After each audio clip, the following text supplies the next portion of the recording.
St. Clair Shores City Council meeting to order. Abby, please call the roll. Mayor Walby. Here. Councilmember Burgess. Here. Councilmember Karen. Here. Councilmember Frederick. Present. Councilmember Rubello. Present. Councilmember Rusi. Here. And Councilmember Vitale. Here. A quorum is present. Please rise for the pledge. Allegiance to the flag of the United States of America and to the republic for which it stands, one nation, under God, indivisible, with liberty and justice for all.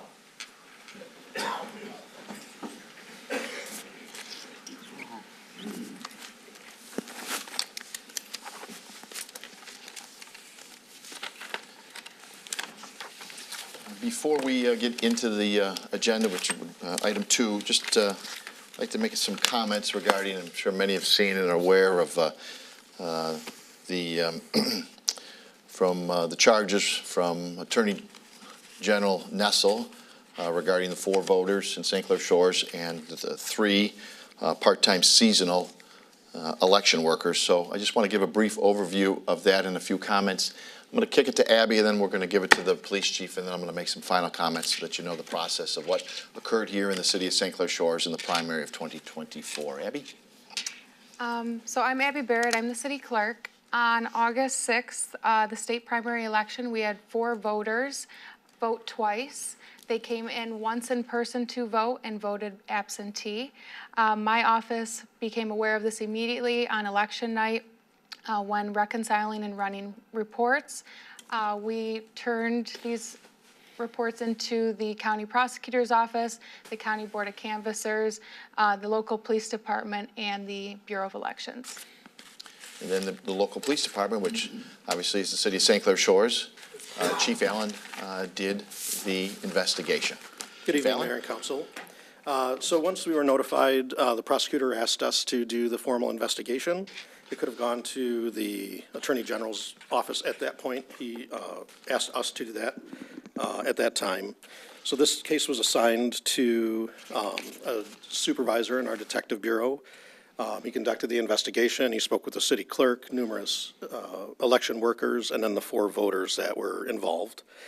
One voter basically doesn't typically vote absentee.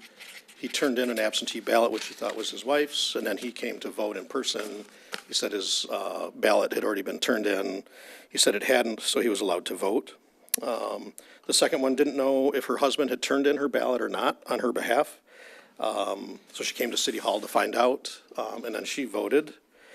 The third person filled out paperwork in July, thinking he was filling out a registration for an election different than the primary. And then when he went to the poll, he was allowed to vote. And then the 4th person did not remember filling out or turning in the absentee ballot, and when showed up to the poll, was allowed to vote. All of the evidence gathered by the detective was turned over to the Macomb County Prosecutor's Office, just as it would be with any other felony case. The warrant requests to the prosecutor's office were denied, and at that time, our case was closed. And then the county prosecutor filed no charges. That's right. So we thought, thank you, Chief. So we thought at that point it was closed. Of course, as he said, the Attorney General always has, I guess, the right to investigate, which she did. And then on Friday, she had a press conference, I think right around 10:30, and indicated that she was going to charge the 4 voters and what she called were 3 assistant clerks. First off, in my opinion, this is not voter fraud, right? This is, to me, political theater. When she did outline 3 assistant clerks, she said they are charged, are not, these 3 clerks, assistant clerks, are not volunteer election workers, but are municipal employees who are trained in election law and procedures, okay? That's a total misrepresentation. These people are part-time seasonal election workers. 2 of the 3 people worked one day, the election day. One day they worked. So the fact that she said they were municipal employees who are trained in election law, do they go through training? Absolutely. But she made it as if these are like full-time employees working in the city. 2 of the 3 worked one day. The other one works here and there. Still all 3 part-time seasonal election workers. And let me tell you about part-time seasonal election workers. You need them to have elections. They're critical to election. And why do you think they do it? No, they're not volunteers. They make $10, $12 an hour. Abby, what do they make? They make around $12 to $13 an hour. 12 to 13 hours to go through many times, sometimes abuse from 6 in the morning all the way to probably 9 o'clock, 10 o'clock at night. Why do they do it? You probably already know why they do it. They do it because they believe in civic duty. They believe about giving back to the community. They want to be part of the voting process. They know communities need the assistance in order to have this whole voting. It takes hundreds of people to run this whole process. They know it. That's why they do it. So the fact again that she says they're assistant city workers is just a total misrepresentation by the Attorney General. That's wrong. And in regards to the four individuals who voted, you know, again, mistakes made. There's no question, not here to tell them that mistakes and procedural mistakes are not made. That's a fact. Intent to commit voter fraud, no way. And just to be clear, some of these charges are either 4 year or 5 years. So 4 years in prison or 5 years in prison. That's what's been levied on them, right? On the different ones. All 7. So that's what these citizens are sitting home today being charged with regarding it. So it's significant. It's not a misdemeanor. These are felony carrying 5 years and 4 years. The voters, the 4 voters what the chief just spoke about, they want to vote. That's the end of the day. They want to be part of the process, right? Yes, they missed it. Someone mailed it, whatever. Yes. Clearly mistake, but they just want to be part of the process. They want to make sure that their vote is cast, right? And they got to vote for whom, her, him, whomever it may be. They wanted to make sure that that's what they were able to do on Election Day, right? They wanted to be part of the American process. That's what they did. No intent here for voter fraud so we could charge them with a 4 or 5 year penalty. Just again, political theater, right? In my opinion, right? And then I get, which many of us up here got, all across probably the county, we get a text message 4 hours later that says, you know, hey, give me money because people aren't doing the right job and they don't have the basic comprehension of voter fraud. So please support me and provide me money. So we already have somebody trying to leech onto that, to get support, get money, and claiming voter fraud. I thought people were innocent to proven guilty, but here it says, what, you know, a basic comprehension of voter fraud. So that indicates that's voter fraud. That's from someone running for a position in the county. 4 hours later, we get that. So, you know, I guess so much for a presumption of innocence. I'll wrap it up, and I will say again, I can't believe that these are charges that they really think the Attorney General's office really believes that this is voter fraud. Again, mistakes made, but this is politics. I urge the Attorney General to drop these charges. It's wrong. It's wrong, and they're hurting and maybe destroying average people's lives. It's terrible. I want to thank our city clerk for doing the right thing. Right? Boom, finds it, sends it in. That's the right thing. Not sure everybody in the state does that, by the way, but it was done here in the city of St. Clair Shores. I want to thank the police chief for the proper investigation done, and I also want to thank prosecuting attorney Pete Lucido. Didn't play politics, looked at the case, and realized there wasn't intent here, and then filed no charges. That's common sense. So again, I hope the Attorney Generals can come to their senses and go, you know what, this is not voter fraud. This is not some big, large conspiracy to change elections in the state or in the city of St. Clair Shores. So wrong in politics is, I think, at its best right here in this thing. But unfortunately, you're playing with people's lives. And I've talked to many of these people, and they're harmed by it. They're harmed by it. We got people here that have never had a blemish on their record, and my gosh, they're an older person, and they're like, "Are you kidding me?" They're dumbfounded with this whole thing. So hopefully, people come to their senses. So With that, sorry to start the meeting late, but this is a big issue. It's all over the news, and when you start talking voter fraud, I think that the local city, and that's where they're coming right after, not us, but individuals, someone needs to stand up for these people, and I think we are, and we're gonna work with them regarding our part-time seasonal election workers, not assistant clerks, that the Attorney General claims they are. Mayor? Yes. May I comment? Yes, sir. Just absolutely agree with everything that you stated. And after watching the Attorney General's press conference on Friday, went about 40 minutes or so, clearly half of it dealt with Prosecutor Lucido. And it is unfortunate. There's 7 people that are affected by it. Their names are now in the press. I get Google alerts for everything in the St. Clair Shores. Every outlet has their names associated with a 4-year or 5-year felony now over something that prosecutor decided not to go after because he didn't see intent. And that's the real harm here. It's kind of, where do you go to get your reputation back again after your name's been out there like that? So I absolutely 100% agree every word you said. Thank you. Thank you. Mr. Ribello. I'm gonna chip in too, because I normally don't do this, but the fight got brought to St. Clair Shores here. Abby, 100% behind you. You did the right thing, and sometimes I guess politics gets right in the way, because you should be commended, not have the city of St. Clair Shores name dragged all over the place. I expected more from Christina Hines and whoever else is doing this. Strictly politics. Pete Lucido had every right to turn this away based on lack of, what word would you use? Lack of intent, malice or intent. Like somebody's driving around with 25,000 ballots in their trunk of their car, and they're trying to sway the election. Total mistakes. I know a few of the people that voted, and these people are good people, and to have their name dragged around, not sure why it's got to go on television and throw their names all over the place, totally not right. Like the mayor said, I agree with every word you actually said, and to have it thrown out about like this, and you're guilty without a trial.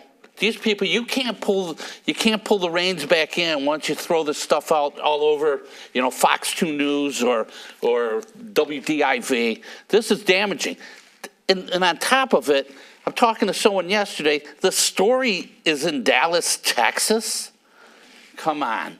St. Clair Shores is a great town, still is a great town. And Christina Hines, in my opinion, I'm not stupid enough to say that she doesn't know about what she's doing. And like the mayor said, 4 hours later, I'm being solicited by who's ever running her campaign to give money to them. I'm not a Republican or a Democrat. It's got nothing to do with any of this. It's got to do with ruining people's lives in St. Clair Shores. Those are our people, and they made a mistake. Some 75-year-old lady's looking at going to prison for 5 years. Really? Good luck getting the polls, people that work the polls, Yeah, because I would probably think twice about, boy, if I'm not queued up exactly right, and some of these election rules have changed, it's confusing, and the rules have changed, and boy, if you're not up on it 100%, I might go to jail. No thanks, I'll sit home, and I'll watch the election on television. It's probably a lot safer and simpler. So I don't know how to wrap it up. So I would hope that the Attorney General could look at these people in the faces and see who they are and see who, they're just not names on papers. These are people we live with. These are people that do great things for us in the community. These are volunteers. They're not out to turn the world around with a fake election. Not the right people, Christina Hines. Not the right people. Thank you. Ms. Rusi. Hey, thank you. First off, I want to thank Abby and the clerk's office for your professionalism and integrity in handling this. One of the things, I was surprised when the announcement was made. One of the things I thought interesting when the initial communications your office had with the state was pointing out, not only letting them know that this had happened, but also pointing out maybe some of the whys that had happened. Some of it does hang with the state. In the email that was sent, the clerk's office said the EBP early precinct, EBP? Electronic poll book. Electronic poll book program has a hard stop for early voters. In the previous version, the 2019 demo included a hard stop for AVR as well. It is puzzling that the safeguard was removed. Who have removed it? They do a lot of updates, so it must have gotten removed within one of the updates, and it will now allow you to. From the state. Yeah, from the So state. the state removed the safeguard, allowing EBP inspectors to easily disregard warnings with just 2 clicks of OK on election day is concerning and frankly irresponsible on the state's part, especially since the safety measure was previously in place. I just found that really interesting as to maybe getting to the bottom of how, the election workers work maybe one day, the training's an hour or 2, that's typical. There's new rules in place, new laws in place about early voting, about absentee voting, about even the technology used, and there's updates and changes to that. And I could easily see where mistakes could happen on their part. Again, especially when safeguards are put in place to prevent this from happening that are removed in this latest update by the state. So, and it's really, I think, I've had some people express to me concern about the integrity of the voting process in St. Clair Shores. My response is, you guys caught it that same day. So even if mistakes do happen, which I think everyone understands, sometimes they do, they're caught. Absolutely. And handled, I think, in a very responsible way. You alert us, you alert the state, you alert the board of canvassers, you alert everyone who needed to know, and I appreciate, your diligence in doing that. Thank you. Thank you. Thank you. Mr. Vitale. I think that the Attorney General and the Secretary of State are full aware of how hard it is to recruit people to work elections. And these people now are definitely going to spend more than the $120 they made that day to defend themselves against felony charges. I think it's absolutely ridiculous, and I think it's part of maybe a larger trend, movement, whatever you want to call it, to make the average person afraid to participate in the democratic process. And I think that's just so disturbing and disgusting. Mr. Frederick, Thanks, Mayor. So grab your mic. I completely agree with what you're talking about with these 7 people. I want to say that the voters themselves were just trying to vote. A lot of us know them. I don't think they sat in some restaurant and decided they was going to conspire to create some kind of fraud by trying to vote twice. Abby, you did the absolutely great thing and immediately. And Chief, thank you so much for how hard your folks worked on this process. I got to tell you, my wife works the voting polls when I'm not on the ballot. And she was very concerned. I mean, we had talked, and she talks to a lot of the people that she works with. And how many people short are we for this election? 25, something like that? I think we're looking around 50 people still. We need 50 more people. 50, say it again. 50 more people to make sure this presidential election goes off smoothly. Now, we should be able to do it, but at the end of the day, we might be 75 people off by the time this is all done. And I think this goes to the heart of the matter. And it's hard enough to get people to do this, like what Dave said, the little bit you get paid, right, to, possibly go to prison, right? And, I talked to her at length about, this is something that, you got to think long and hard about, but obviously the training and the amount of time that you guys spend with these people to make sure they're doing it right. I guess I'm just worried that going forward, that we're gonna have trouble getting people to do this job. So, and as far as our internal workers, the 1 or 2 days a year that they actually work, it's hard that that they call them assistant clerks, because it's not even close. So Total misrepresentation. yes, yeah. So I just want to say that I'm 100% behind your team, and I'm proud that we had 4 voters that definitely tried to vote, right? And maybe just made some mistakes along the way, so.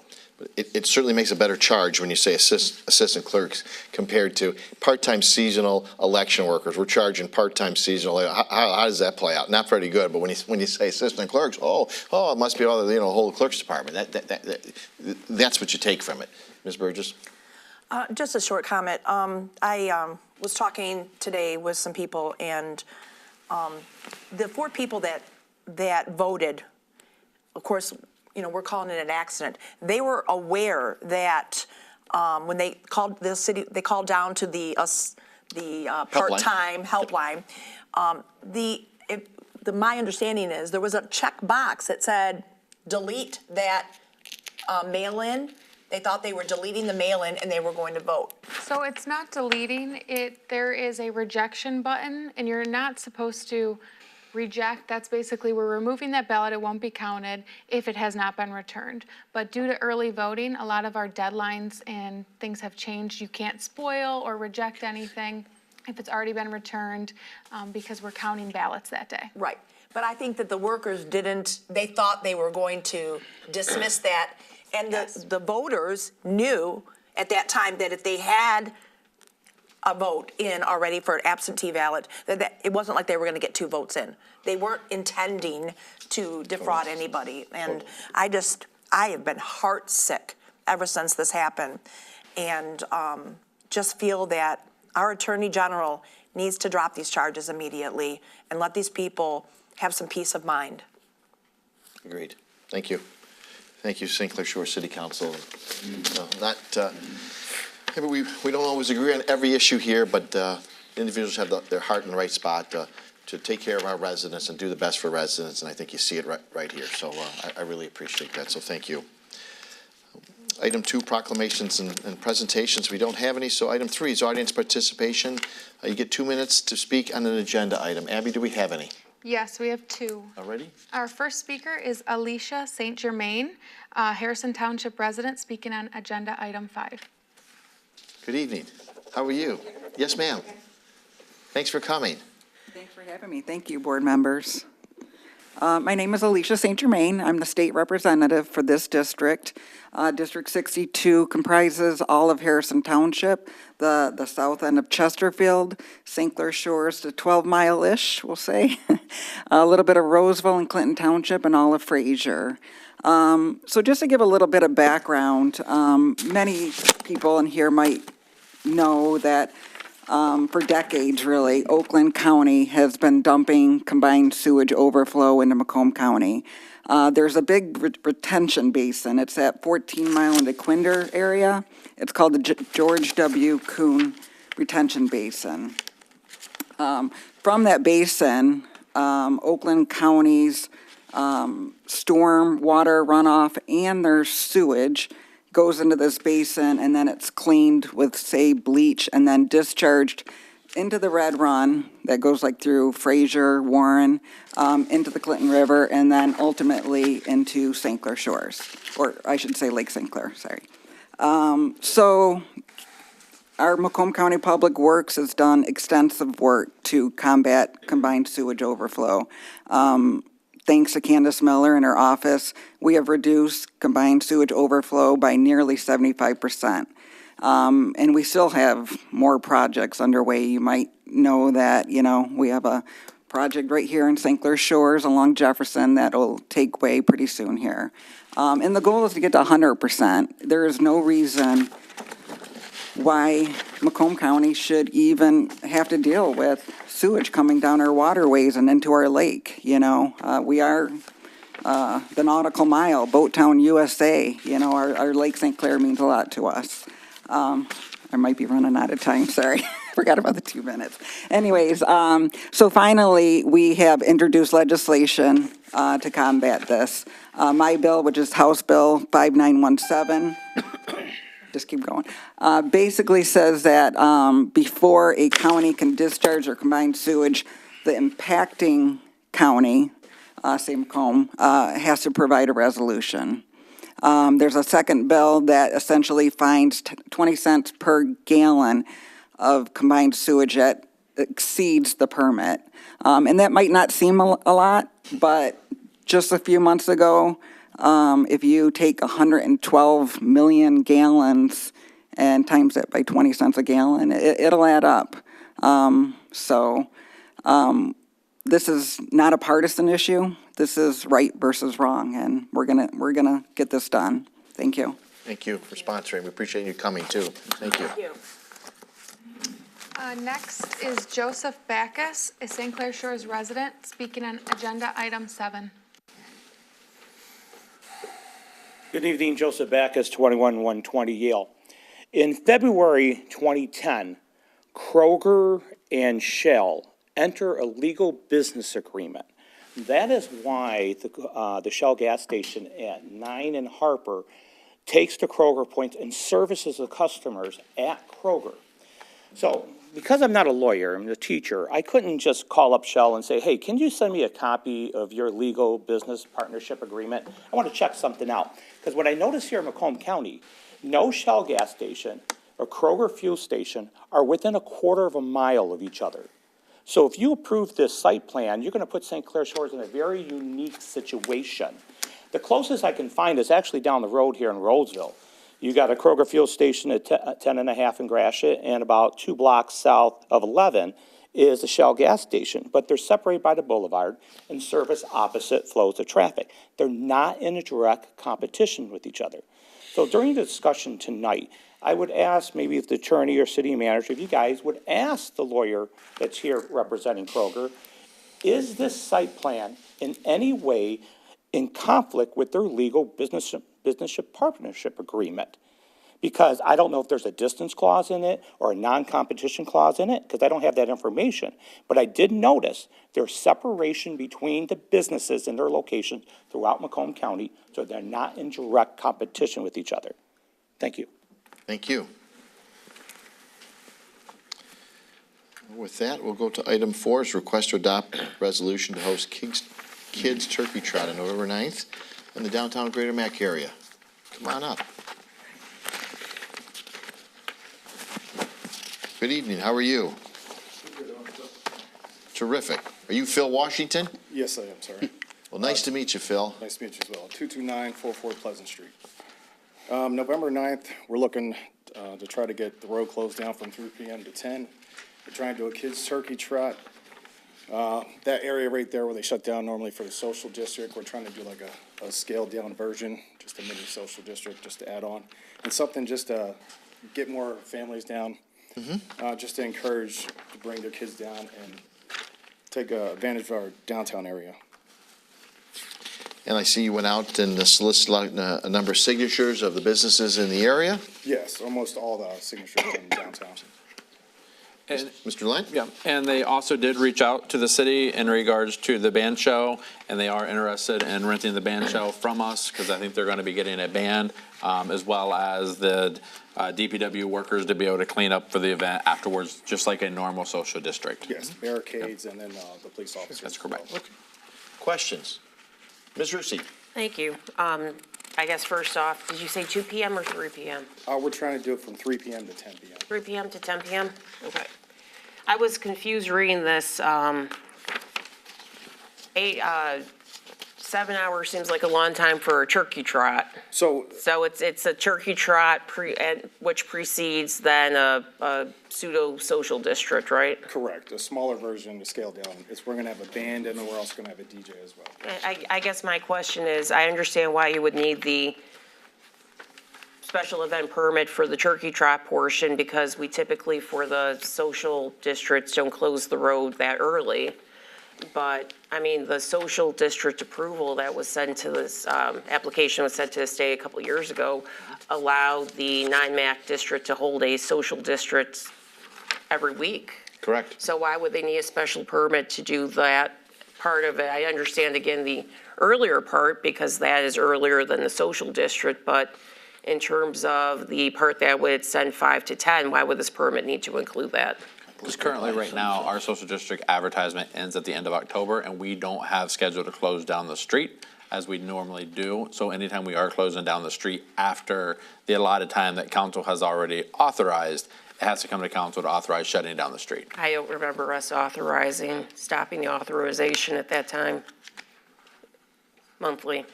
Okay. in October. Yeah. That's when the social districts were just advertised to go from until the end of October.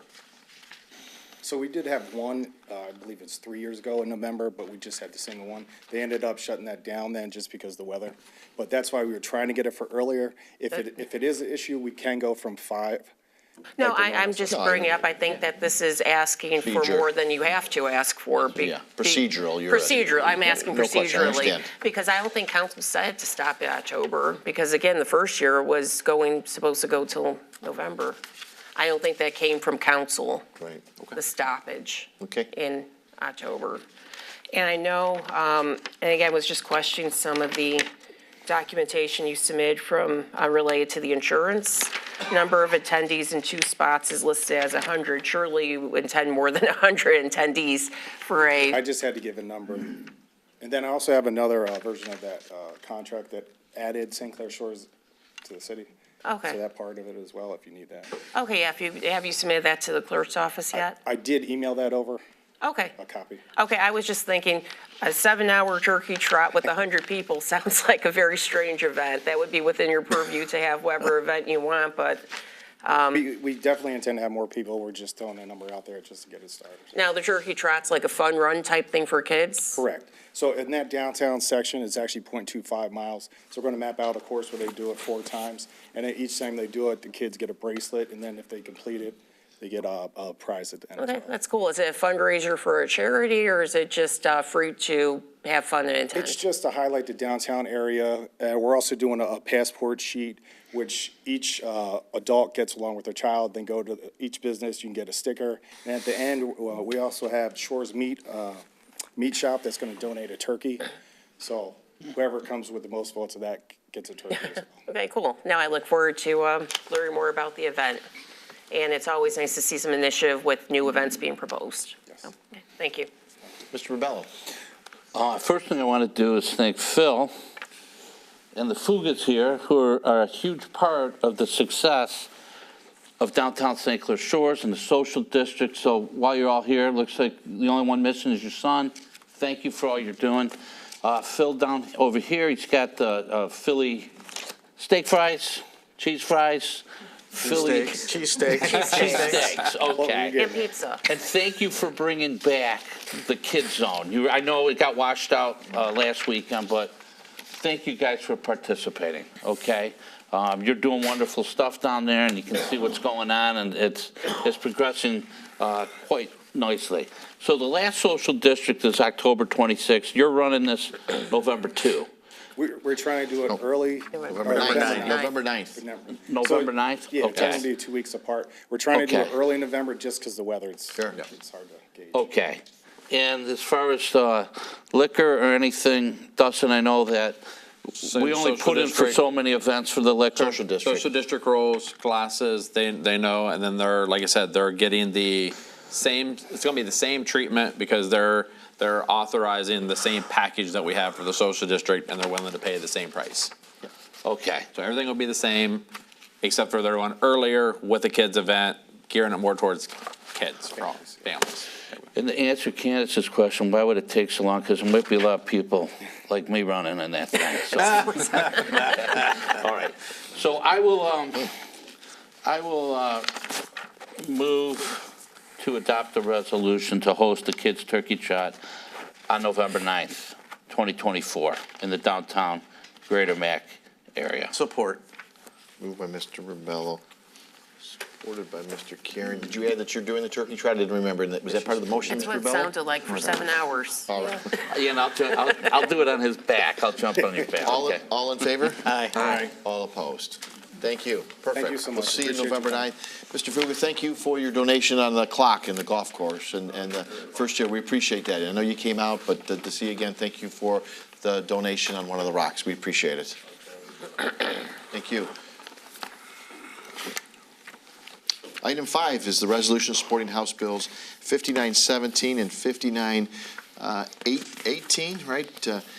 Again, we've already had the state rep here kind of outlining it, her bills. I know that I got a call by Councilman Karen, so I'll kick it over to him. This has been kicked around, and then he took some time to work on that resolution, so I appreciate that, Mr. Karen. All right, thank you. Yeah, actually received a request from County Commissioner Lucido, Sarah Lucido, for us to pass a similar resolution that the county did pass unanimously, asking to support these two bills as Representative St. Germain had presented at the beginning of the meeting. And a little bit of history of kind of this really started with storms back in May and back in June. So basically, we get reports from any type of discharge that happens from the Coon Drain over in Oakland County. Since we're on an affected waterway, council ends up getting those reports.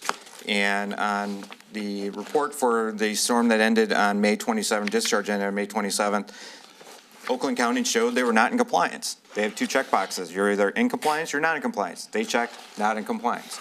That one, they were at 505 fecal count when the limit was 400. So they're just barely over on that one.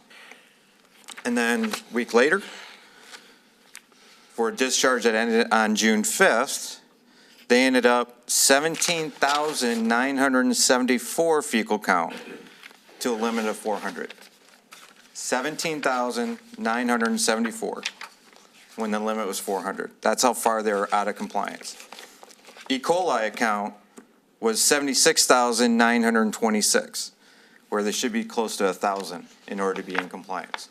So after that, I actually had a conversation with Commissioner Miller regarding both of these discharges.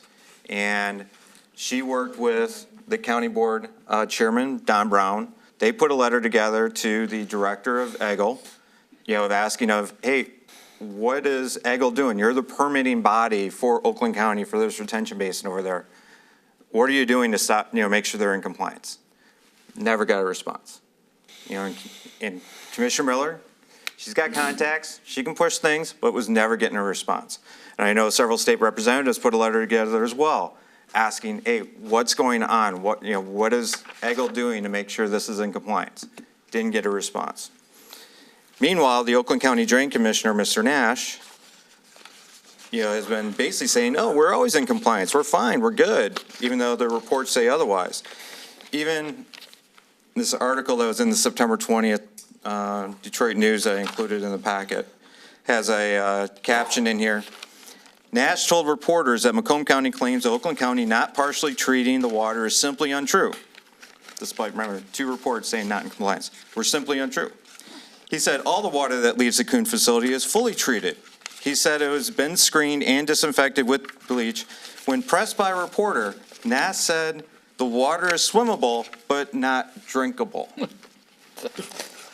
When you have counts of your 17,000, almost 18,000 fecal count when your limit is 400, he thinks that's swimmable. So kind of with that, that's kind of what put the resolution, basically copied what the county put unanimously had passed to support these bills.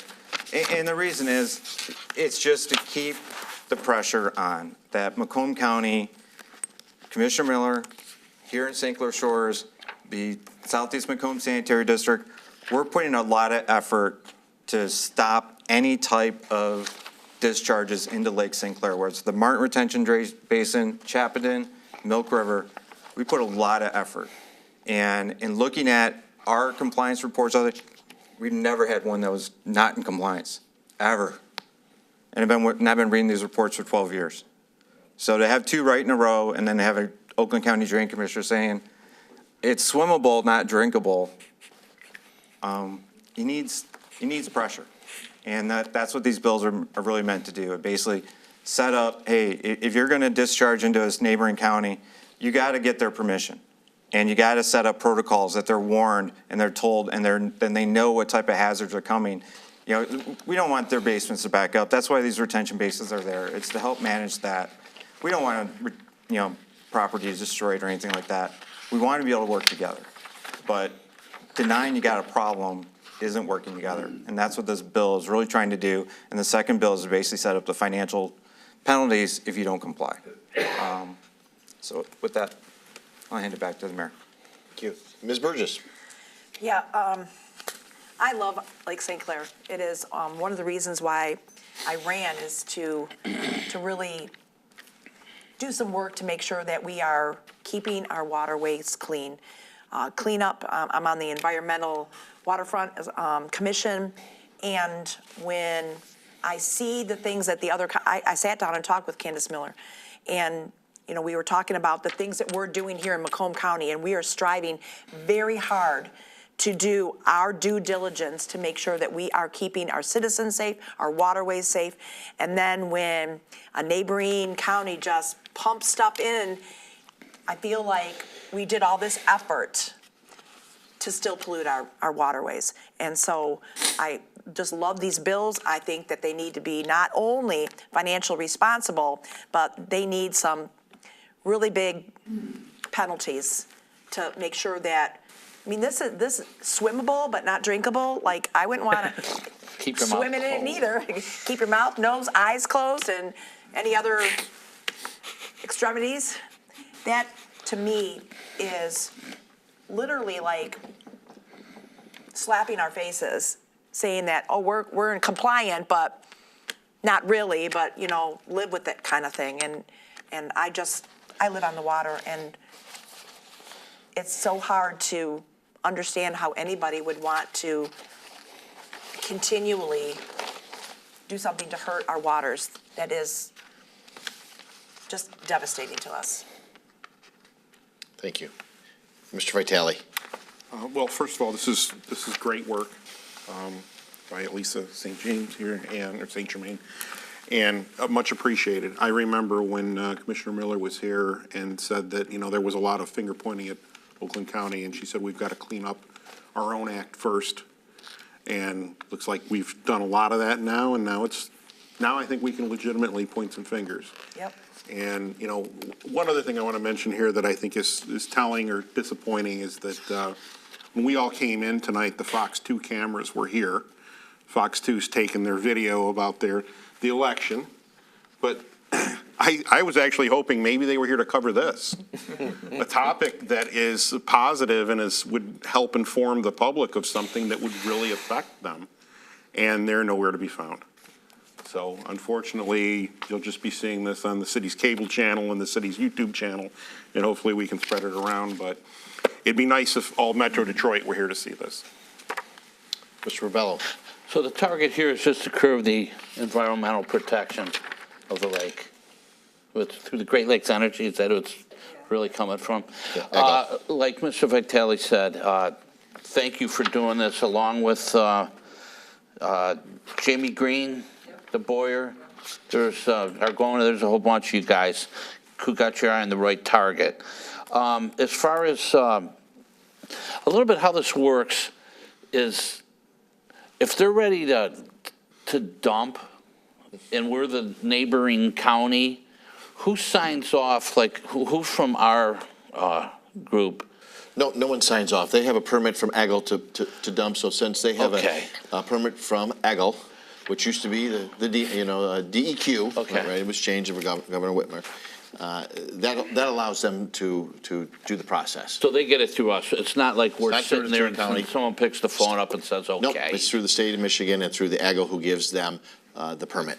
And who's in charge of levying if there's fines involved? Well, Who does that? Well, that would probably end up being back at the state, probably even fall in the hands, probably at the end of the day, of Eggle. Once again, I would presume, it's not, obviously, these legislation would have to pass, but at the end of the day, my presumption it would all fall back to Eggle. That's who enforces these issues.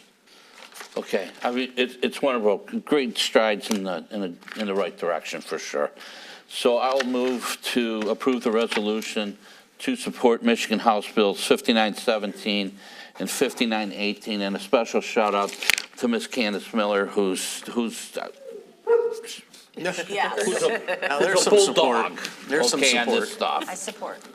And supported by Ms. Burgess. Other questions? All in favor? Aye.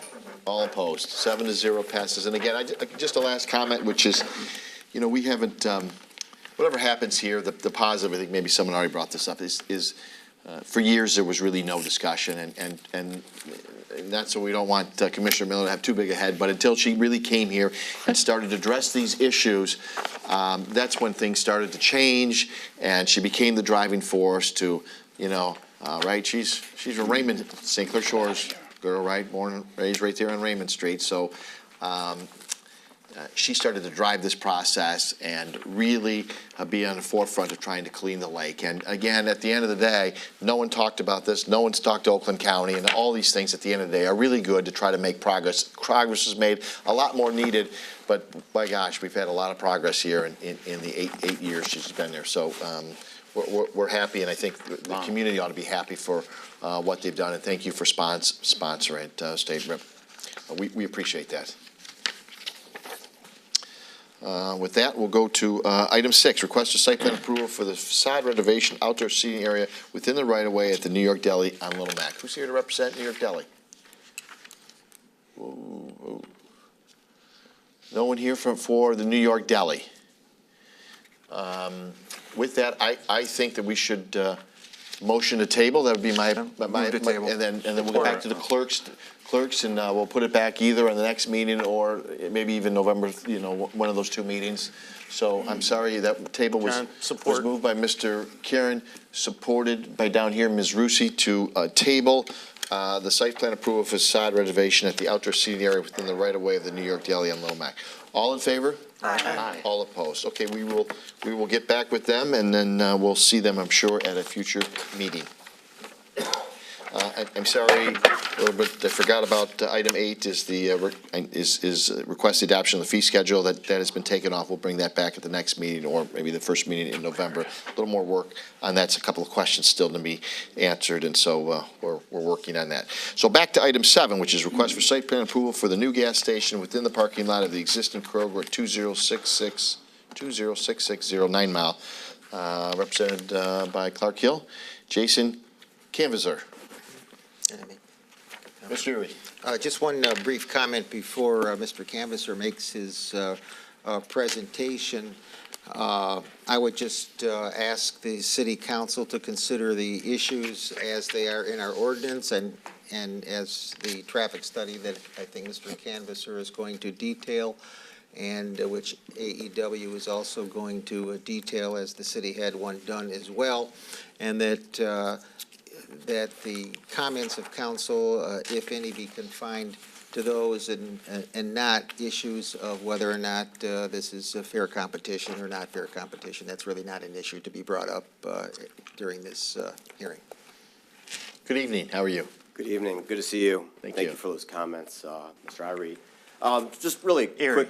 Erie. My apologies. We've talked so many times. I always call him Bob. I just didn't want to say that on the record. To the gentleman who made a comment, I just wanted to address it real quick. There is no agreement. There's no anti-competition provision. There are other instances throughout the state where Kroger has a nearby Shell or other location that takes fuel points. And in fact, this city has explicitly said that there can be 2 gas stations right next to each other. Properties are zoned B3, and by right users allow for 2 gas stations to be right next door to each other. Now, since 2007, Kroger has operated at the corner of 9 Mile and Harper.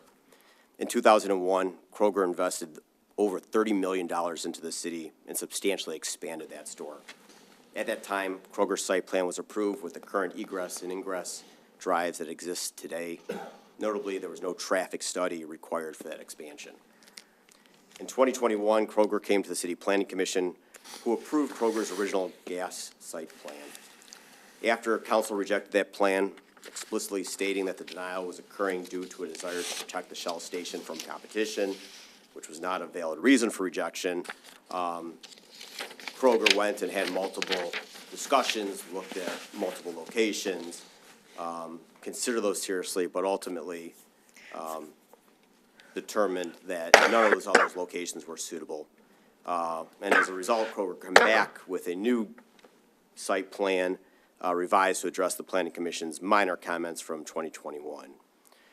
In anticipation of the November 28th, 2023 Planning Commission meeting, City Planner Liz Cotto prepared a November 17th, 2023 memorandum as required by Section 48-563D of the City Zoning Ordinance that confirmed that Kroger's site plan, quote, meets all applicable requirements of this ordinance and that, quote, staff recommends approval of this proposal.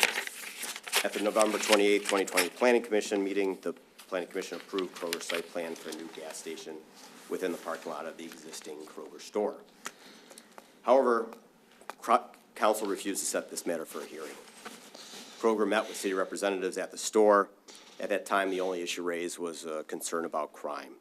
Kroger went through a very thorough explanation of its safety protocols.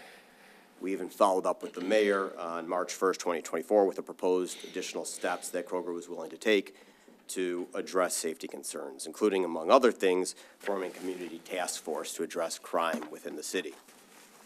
After that, Kroger's application was placed on the March 18th, 2024 agenda. However, a few hours prior to that meeting, Kroger was notified that its request would not be considered at all. Unfortunately, Kroger was left with no option and had to take this matter to court. Kroger filed a claim of appeal and a complaint through my office on April 5th, 2024. On June 6th, 2024, the city and Kroger agreed to a stipulated order that required the city to review Kroger's application in accordance with its ordinance at its regularly scheduled June 17th meeting. At that meeting, council acknowledged that crime was not an issue, but turned the conversation into one about traffic impacts. The ordinance does not require a traffic study or authorize the city council to reject the site plan for traffic reasons. Yet council insisted that one be provided and adjourned Kroger's request to the September 3rd meeting. Again, this is a by right use, and the Planning Commission noted Kroger complies with all the factors of the city's ordinance. There was no basis in the ordinance to demand that Kroger complete a traffic study. However, Kroger agreed to obtain one. And even though Kroger repeatedly asked for direction on the appropriate criteria for what that study should include and identification of any areas of concern, the city refused to provide any such guidance. Without waiving its objections, there was no basis to reject the Planning Commission's approval based on a traffic study, and in an effort to move this matter forward amicably, Kroger obtained a traffic study at a substantial cost and provided to the city on August 20th, 2024. Now, that traffic study clearly shows that Kroger's proposed site plan will not impact traffic in any material manner. Indeed, the study concluded in relevant part that intersection movements and approaches will continue to operate in a manner similar to existing conditions. Kroger's request, however, did not appear on the September 3rd agenda, and without explanation, it was moved to the September 16th agenda. On the morning of September 16th, while preparing for that meeting, for the first time and without any prior notice, Kroger noticed that there was a September 11th, 2024 traffic study apparently commissioned by the city and included in its packet. It wasn't provided to my office. It wasn't provided to Kroger. Additionally, that packet didn't include Kroger's entire submission and therefore did not reflect what should have been the complete record of these proceedings. As a result, we had to have an adjournment request, and that's why we're here tonight on this date. It should be noted that that traffic study was not even dated until after when this matter was supposed to originally be in front of this council. The traffic study commissioned by the city is substantially and substantively defective in a number of ways, and in a minute I'm going to turn this over to Steve Russo, who is going to address those. But it appears to have been prepared to support a predetermined conclusion, and I really hope I'm wrong about that. But I think it can only be surmised that Kroger's hearing was delayed to provide the city time to have its position memorialized in a factually and legally deficient traffic study in a clear, preordained effort to support its denial of Kroger's request. But there is no basis for the city council to refuse approval of the site plan. Per MCL 125.3501 sub 5, a site plan mandatory shall be approved if it contains the information required by the zoning ordinance and is in compliance with the conditions imposed under the zoning ordinance. Other statutorily authorized and properly adopted local unit of government planning documents, other applicable ordinance, and state and federal statutes. As noted, the city planner has already concluded that the site plan meets all requirements. Pursuant to section 48-560 sub 3 sub G of the city's zoning ordinance, City Council shall review the application for site plan review, together with the city planner's report and the Planning Commission's recommendation, and shall make a final determination on the application for site design approval. Such determination shall be based solely on the requirements and standards of the city's ordinance. City Council is required to review Planner Codo's original number. That was a requirement of the ordinance, confirming that site plan meets all requirements. Again, there's nothing in the zoning ordinance that allows for the original denial to protect the neighboring gas station. There's also nothing in the zoning ordinance that allows rejection based upon a traffic study. particularly where the city council neither identified an area of concern or tied that concern to an actual language of the zoning ordinance. Liz Cotto's October 7th, 2024 memo noted that administration recommended denial only on the improper basis of substantially and substantively defective traffic study. Now, once the requirements of statute, ordinance, and regulation have been satisfied, the Michigan Court of Appeals has said, and other courts have said, that the commission must approve that site plan. The city planner, in fulfillment of a process required by the zoning ordinance and the planning commission, again, confirmed that all the requirements of the ordinance have been fulfilled. There is no discretion here to reject this request tonight. If the city council does not approve this site plan, though, I'm afraid that Kroger will have no choice but to file an appeal back to Macomb County Circuit Court. And given the history cited, I think it's very clear that any denial would be based on a thinly disguised pretext. I fully expect that the Circuit Court will agree with the city planner and the planning commission and approve the use. Kroger will also be forced to pursue its claims for monetary damages. For example, a temporary taking is one claim that Kroger might be able to pursue. Again, the courts have said that money damage is recoverable for temporary takings. This could include claims for issues like increased construction costs or lost profits. But again, I hope that doesn't come to that. I hope the city council complies with its requirements and approves Kroger's request. And I'd like to turn it over to Mr. Russo so that he can address the studies in more specifics. All righty. Thank you. Thank you. Good evening, Mayor and Council. My name is Steve Russo, traffic engineer at Collier's Engineering and Design. We did a traffic impact study for Kroger, as Mr. Canvasser had previously mentioned.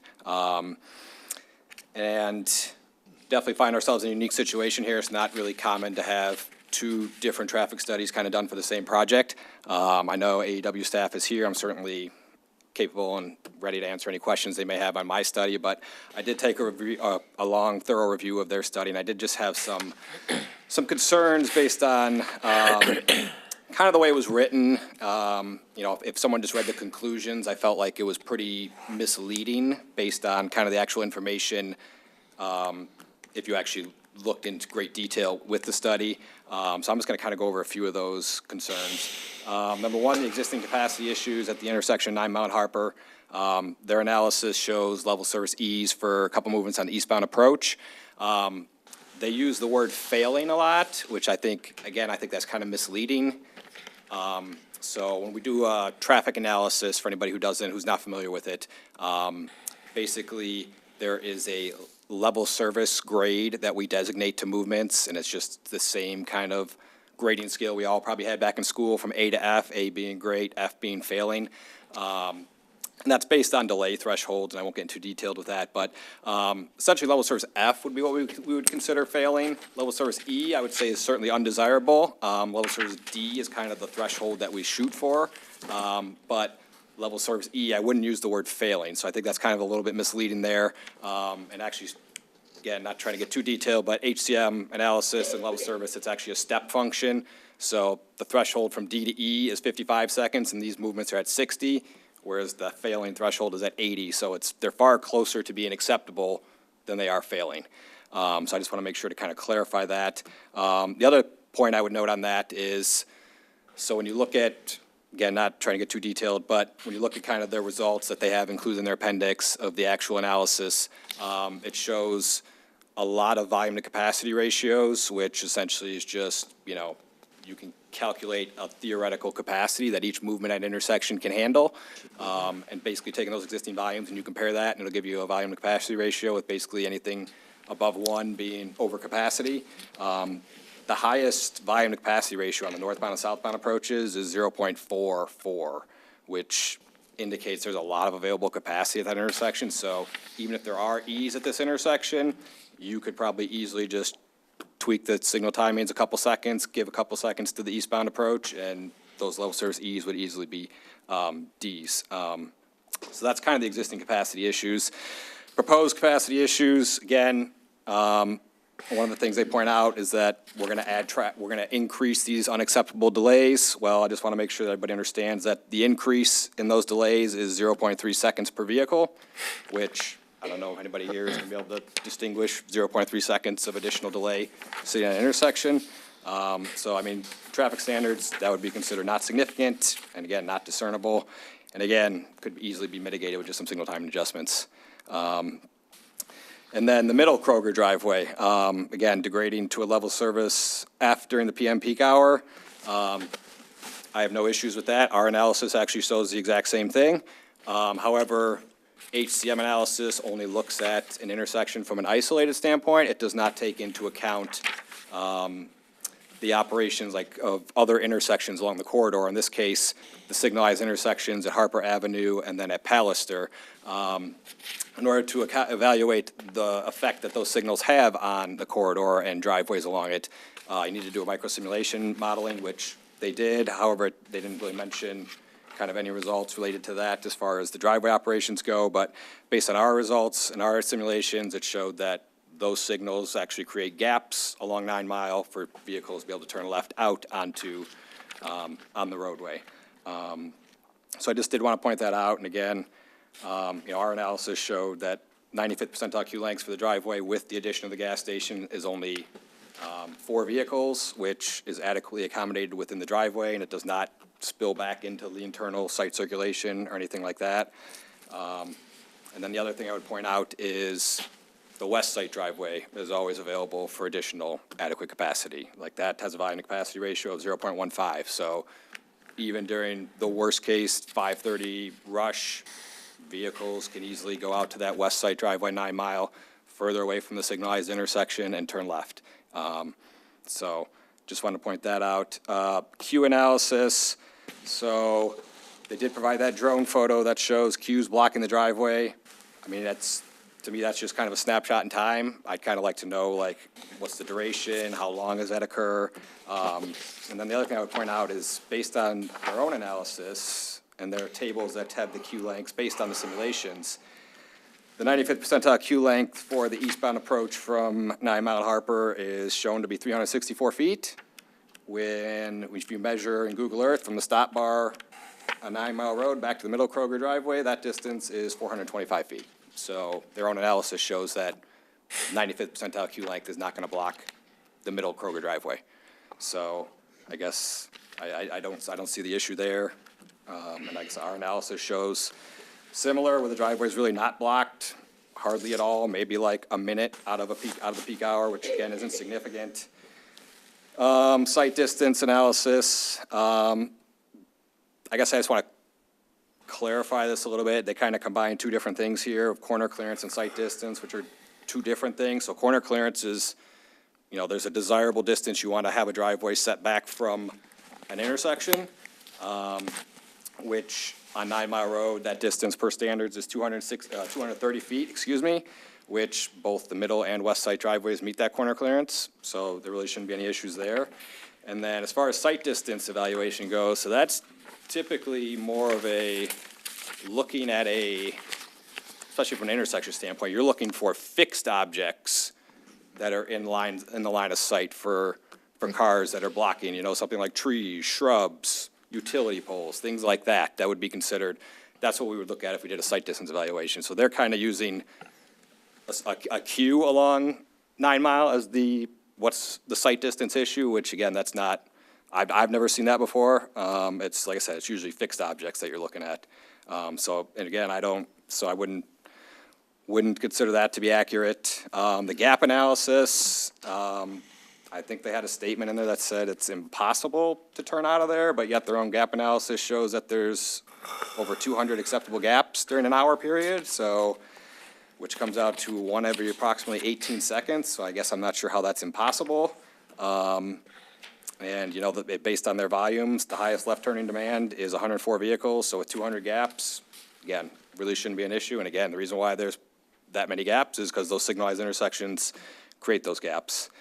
And then lastly, the crash analysis. I don't disagree at all that the intersection 9 Harper is number 2 in the city. However, typically the higher the volume on the roadways and at the intersection, the more crashes you're going to have. That's just kind of how it goes. So typically we try to look at a crash rate as well as just a crash frequency. So a crash rate will consider kind of exposure based on those on the volumes going through the intersection, which we did look at in our report. And our analysis showed that that intersection actually operates better compared to average crash rates published for the SEMCOG region for similar intersections. Then we also did look at SEMCOG's high priority safety location map, which shows roadways and intersections that they would consider to be, having excessive crash problems, and the intersection 9 Mile and Harper is not included on that intersection. So, again, I mean, just a lot of issues I guess I have with their report. I'm certainly more than willing to answer any questions on our report, but, our report shows that, this gas station is not going to have a significant impact. Vehicles can get in and out adequately, and there's no proposed improvements to accommodate it. So thank you guys very much for the time, and like I said, certainly happy to answer any questions. All right, thank you. Back to you, or you're good? We're good, thank you. Mr. Erie, before we get to questions, you have any? Oh, well, the city did have a traffic impact study of its own. I would recommend that the council listen to its findings and its conclusions. So I know AEW, so Mr. Vigeron? Just with the mayor's permission. Yes. Just a comment with Attorney Canvasser did ask what was the city council looking for, emailed me, and I did not respond initially because I don't speak for the city council and don't know exactly what each council person is looking for, but I did respond last July and indicate that while I can't speak for the city council, I believe that one of its primary concerns is that of safety. So I did advise Mr. Canvasser of that, I believe it was in July. Thank you. Thank you. Good evening, Mayor and Council. Michael Vigneron, Anderson, Exton, and Westrick. I think Mr. Russo did an excellent job explaining a lot of the details and backup that we do as part of a traffic study. And I've explained before that having 2 traffic studies prepared by 2 different professionals is kind of like getting a second opinion from a doctor, right? Both well qualified, and you might get 2 different opinions for the same set of data that both are reviewing. I would like to point out to Mr. Russo's concerns.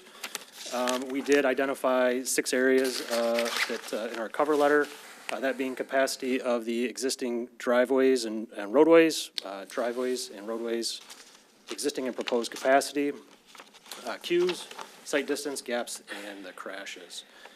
The reason the existing and proposed level of service are so similar at the main intersection, 9 Mile and Harper, is because there's really only 25 new vehicles that are being attracted by this development in the morning period, 29 in the afternoon period.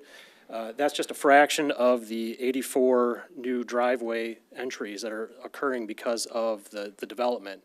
Most of those are what we call pass-by trips, so they're already on 9 Mile Road. They decide to turn into the gas station or Kroger, and then they'll turn out.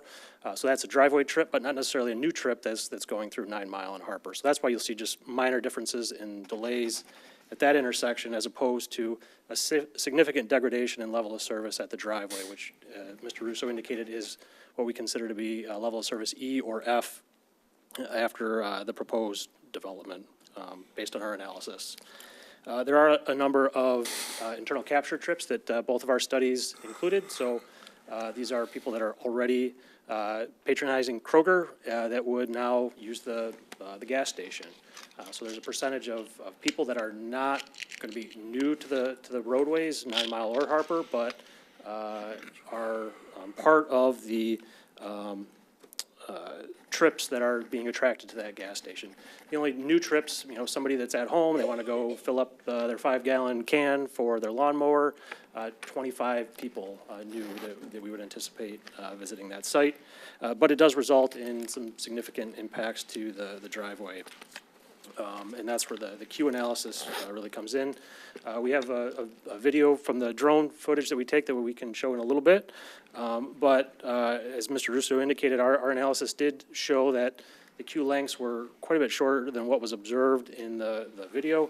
And while this is a snapshot in time, a couple of minutes, you can certainly see how the queues develop, dissipate over time, And the concerns that we have are related to the vehicles that are trying to exit. And in particular, his point about the sight distance typically being fixed object, I'll 100% agree with that. When you consistently have queues that are blocking people's sight lines, it does become an issue of concern. We typically look at peak hours for our analysis, and so these are 2 hours of the day that we analyze versus all of the 24. So that's something to consider. Most of the trips that we had projected are expected to use that middle driveway. We also concur that the west driveway does seem to be underutilized. The east driveway out of the three, nobody uses it currently, and we wouldn't expect that that would change in any future scenario.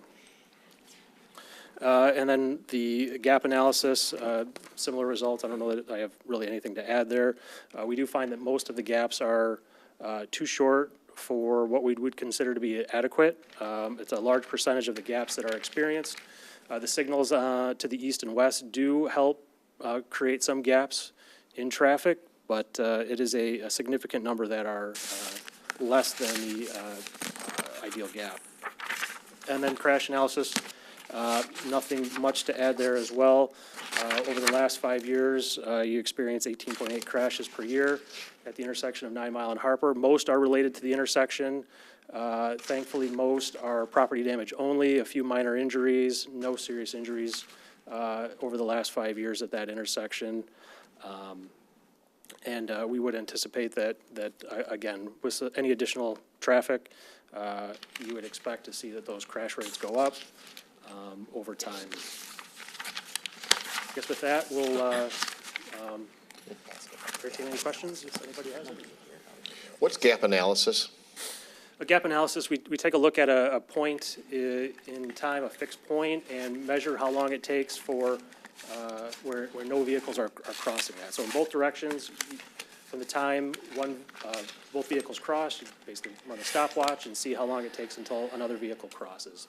This gives you an estimation of how much time is available for a vehicle to make a right turn or a left turn out of the driveway.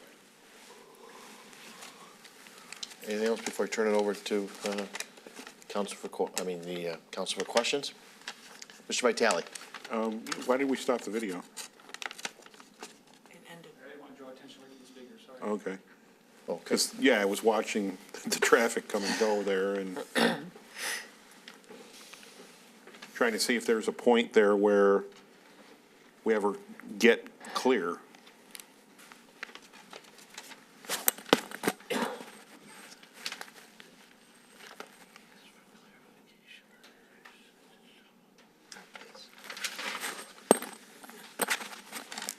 Yeah, I don't mean to stop discussion right now. I'm just, Well, I mean, kind of feel like I'm watching a fish tank or something here, but is there a way to zoom in more on that intersection? I don't really need to see Kroger's roof. I think as the lighting gets a little better here in a second, you'll see the white car trying to creep out. That might be the next one and get started. Or is this the full? Close to the beginning, there's a white car that was trying to. Oh, was it? Okay. Yeah.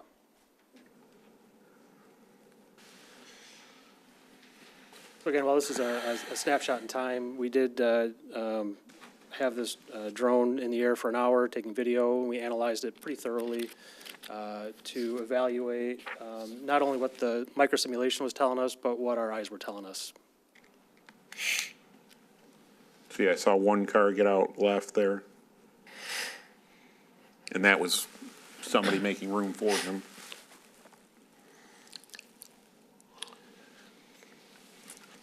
other questions, Mr. Vitale? Or we can keep that going? No. Ms. Rusi. Thank you. Oh, you can sit down if you want. I just have some general, I guess, statements. I won't make you stand up there. I guess, this is a very unusual circumstance for this council, not only to have a traffic study in relation to a site plan, let alone dueling traffic studies, which one says one thing, one says the other on a lot of respects. I guess AEW's traffic study would mean nothing could go on this parcel. I mean, any additional traffic, crash rates go up. Well, anything you put on that parcel, I guess, would cause additional traffic because right now it's a vacant parcel. So crash rates will go up, so I guess nothing gets to go on that parcel if we're concerned about crash rates, which it's funny, back in March 2020, we approved for that very same parcel a Panera drive-through, which would drive traffic to it, and we didn't require a crash study. We very enthusiastically approved the site plan for a Panera drive-through with that very study without regard to thinking about trip generation impacts or additional cars or traffic, right? I mean, the word traffic study didn't even come up when we approved back in March 2020 a Panera for that same parcel with a drive-through. So, you know, if subjectively, in my opinion, subjectively, this parcel is less than ideal for a gas station. If I was playing SimCity or Cityville with the city and I could drop in any little building where I put a gas station there, I probably wouldn't. But I recognize we're being asked to approve a site plan. And I recognize that this site plan is for a business that's currently allowable under the zoning currently. And that meets the applicable criteria and ordinances that we have in place. Under our own ordinances, you know, thankfully, and for good reason, as a decision maker, my ability to implement my own subjective opinion-based decision-making on approving a site plan is very restrained by things like, I don't know, the Zoning Enablement Act, the Constitution, our own ordinances, and you kind of just have to look at where our ordinances mandate and the criteria we set forth mandate. And again, I think I wouldn't put a gas station there, but as a decision maker, I don't get that authority to subjectively say no based upon the criteria and ordinances and laws and statutes of Constitution we have in place. Local units of government, we don't have unlimited inherent ability to regulate land use within our municipality. Any inherent authority we have is given to us and granted to us by the Zoning Enablement Act that we have our ordinances made under. So in my viewpoint, we are very restrained here legally from what we can consider. And we have the Planning Commission recommendations, and they held their hearings. We have it coming from administration. I mean, legally, can we even deny a site plan based upon off-site traffic considerations? I think that's a big question. And, you know, my review of the law and material provided, this is a pending court case. I don't think we have the authority to deny the site plan under the laws and ordinances currently in place.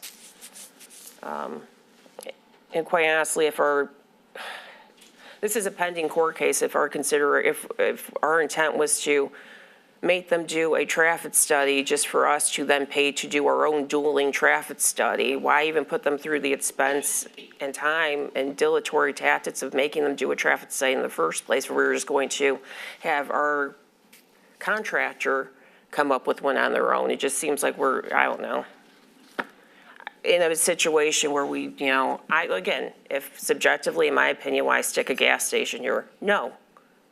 However, the restraints put in place under the law and our own ordinances kind of mandate, I think, us approving this. And maybe we should have changed the ordinances at some point to say no two gas stations not to each other. Maybe to mandate that we do have to have a traffic study submitted rather than just putting this, I don't know. This is just a mess. And again, my review of the law and the facts in front of me compel my viewpoint. I'm an attorney, so, you know, I'm taking a very procedural, legal approach to this, and that's how I look at things. You know, when I first ran back in 2009, I said, you know, if you will let me, I'll sit up here and decide things like a good judge would on the facts alone, irrespective of the identity of the parties before me, and that's how I'm looking at this procedure and on the facts alone. So, thank you. Thank you. Anyone else? Mr. Eby? I was just going to add, however council ends up deciding this, I think it's fair for council to consider the fact that the way our ordinance is written, and quite frankly, state law, that proposed site plans first go to Planning Commission. Planning Commission takes a look at things. Planning Commission chose not to ask for a traffic study. They make a recommendation to City Council. Ultimately, the City Council has to make a determination on whether to approve a site plan or not. City Council is not a rubber stamp for the Planning Commission. If it were, we wouldn't need the council. The way our ordinance is written, Councilperson Rusi is correct. We may only consider the things that our ordinance allows us to consider. We can't just, council can't just make decisions on its subjective feelings or opinions about whether it likes this kind of business or that kind of business. And she correctly states the law. St. Clair Shores does have provisions in its ordinance as to exactly what can be considered under City Council review and determination, and it does allow City Council to make decisions with respect to issues related to safety. The ordinance talks about the judgment of council. It talks about analyzing a site plan with respect to existing roadways, access with respect to roads, and the character of adjoining property, issues of ingress and egress from and to the site in question. So I think that if council approves this, it will approve it within the confines of our ordinance. If it chooses to, it does have the option to deny or deny with conditions. But I do believe council does have the ultimate authority to either accept or reject Planning Commission after it does its own analysis of the site with respect to the issues that are listed in our ordinance. Thank you. Mr. Frederick? Thanks, Mayor. So, a couple things. I am not an attorney. And that particular intersection has thousands of people that go through there who I'm sure have voted in elections to elect us up here, and probably even thousands more who don't live in the city but utilize the businesses in our city and drive through there, whether it's on Harper or on 9 Mile. Just a couple things. You mentioned that you had looked at other locations. I don't remember seeing that in the packet, what other locations you looked at. Maybe it was hidden in there someplace. I looked through the Collier study, and what was it, 281 pages? Is that what it was?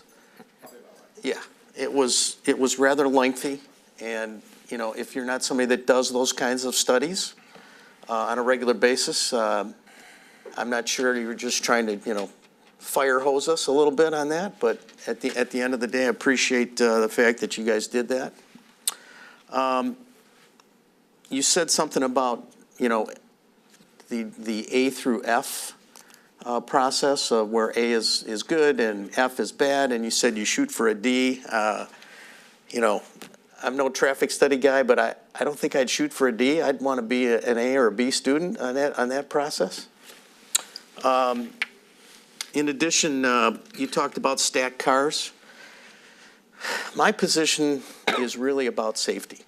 So stacked cars is very nice, and there's a long line, there's a short line, whatever it is. But I'm more interested in how many crashes. You said that intersection had 18 crashes in a year. Well, that's more than one a month, all right? And that's too many. That's already too many, at least in my opinion. You also mentioned Pallister, and I noticed that in the Collier report you talked about looking from Pallister to Harper along 9 Mile. I actually was over at the South Lake Administration Building on another issue, and I asked them about the Pallister 9 Mile light intersection, and everyone, not everyone, most of the people that were standing around me said, oh my God, we got to be very careful going onto that. That's a crash haven, and I don't know, maybe the chief can corroborate that, or we can check into that. But at the end of the day, they had a brand new van that they were using for hauling food around, and they had it 2 days and got crashed right coming out of that intersection. So, my fear is as we add vehicles to this process, as they make a left turn out of whatever driveway they can get out of. Even if it's the farthest west driveway, which is even closer to Pallister, as people come out of there, they're taking off looking, maybe not even seeing that light, because clearly there's already crashes at Pallister.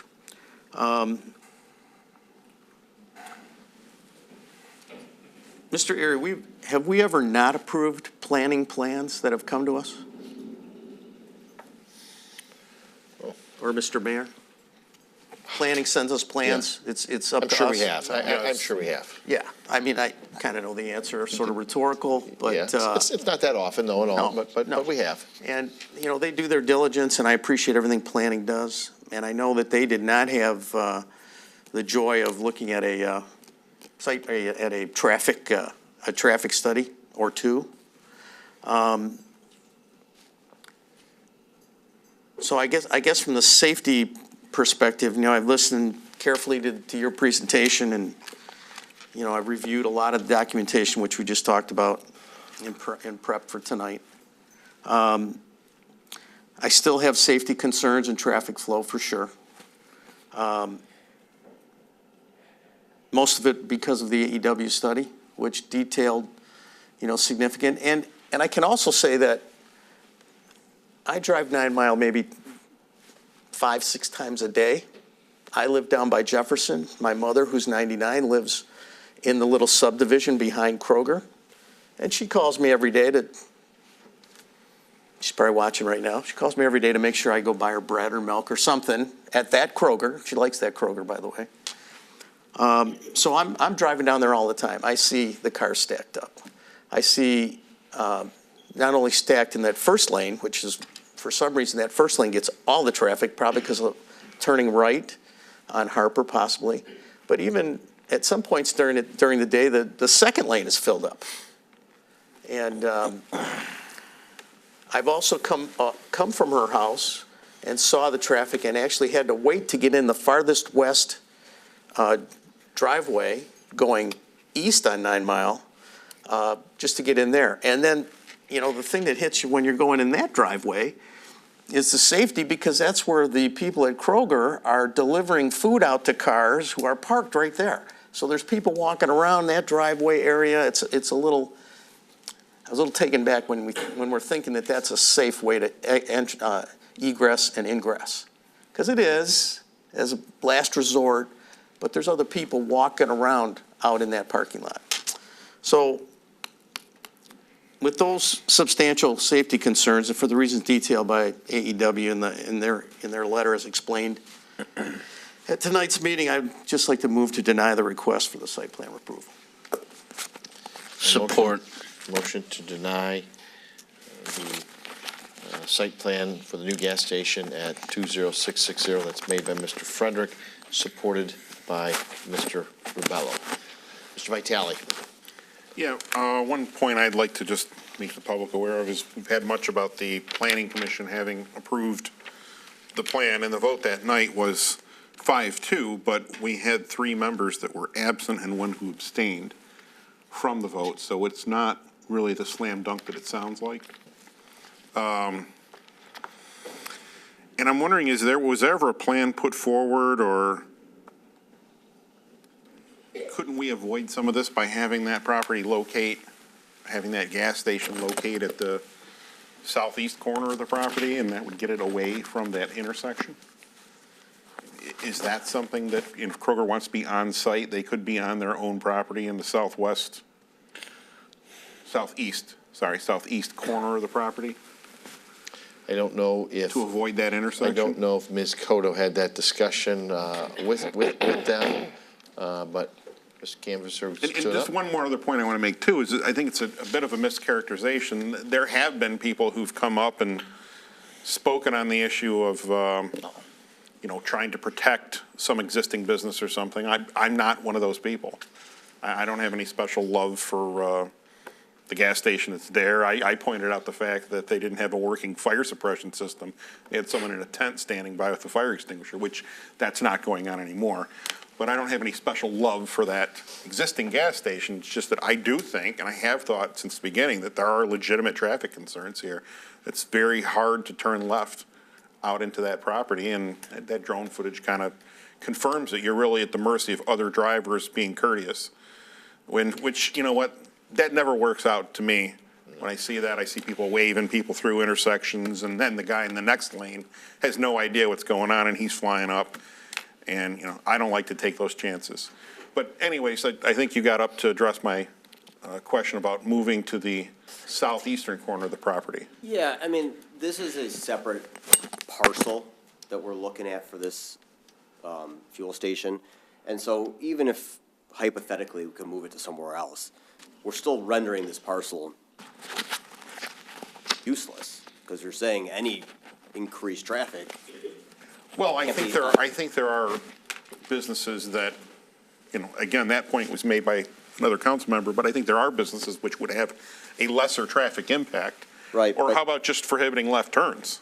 Well, you're allowed to approve it with a condition, and that could be one of the conditions, that you approved it with, subject to a no left turn sign. That's within your authority. Other questions before we go for the, a motion has been made and supported? Mr. Rebello? There's something you guys are missing big time, okay? I know the situation is safety, which I get it, which is the number one concern, I think, of most of all of us here. There are plenty of times, I know you just showed a nice video, appreciate it, thanks for the information you gave us. I'm driving around a lot myself, every day through there, and I do my fair share of driving through 9 Mile and Harper.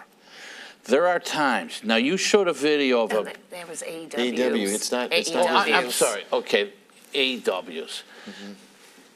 One of the concerns I have is we get plenty of car accidents on I-94. They basically shut I-94, and all that traffic comes onto Harper, all of it comes onto 9 Mile, and they're using it.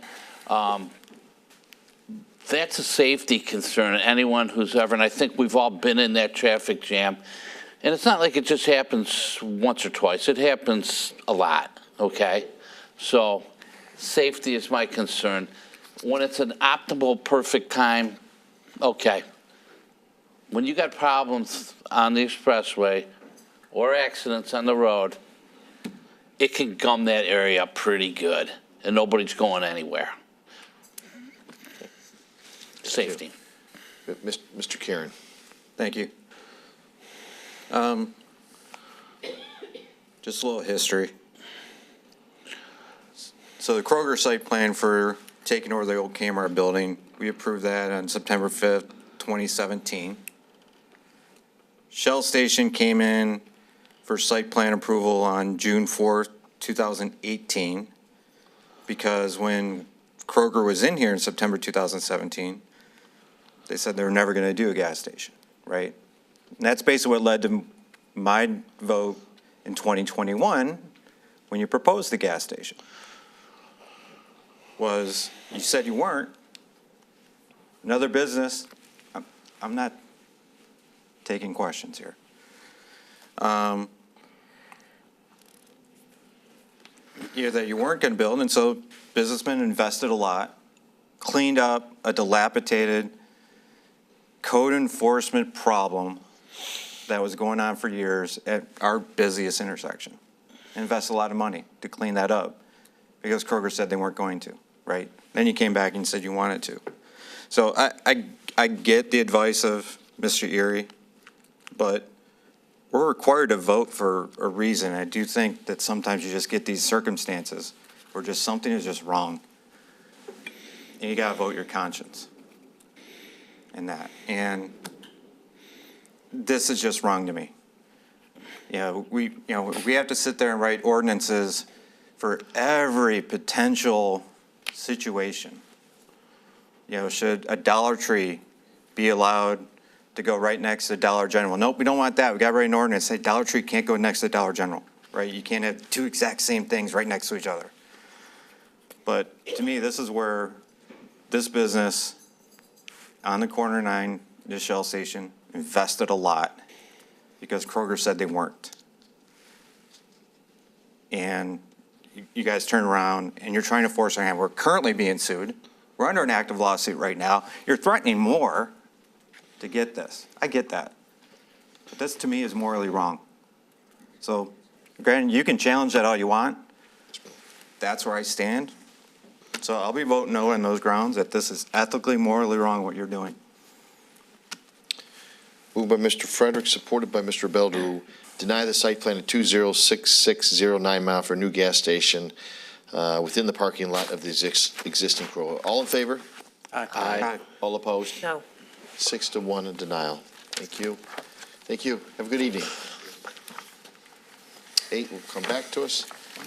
And we'll move to item 9, to request to approve the purchase agreement for the land sale at the Jefferson property. Mr. Erie? Yes, thank you, Mr. Mayor. Mr. Lent, either one. Mr. Erie, you want to go? Okay. The proposal that is in front of council, I want to ask council to keep in mind that this is an offer. We have attempted to negotiate it to the best of our ability to try to make it an offer that would be palatable and acceptable to the city council.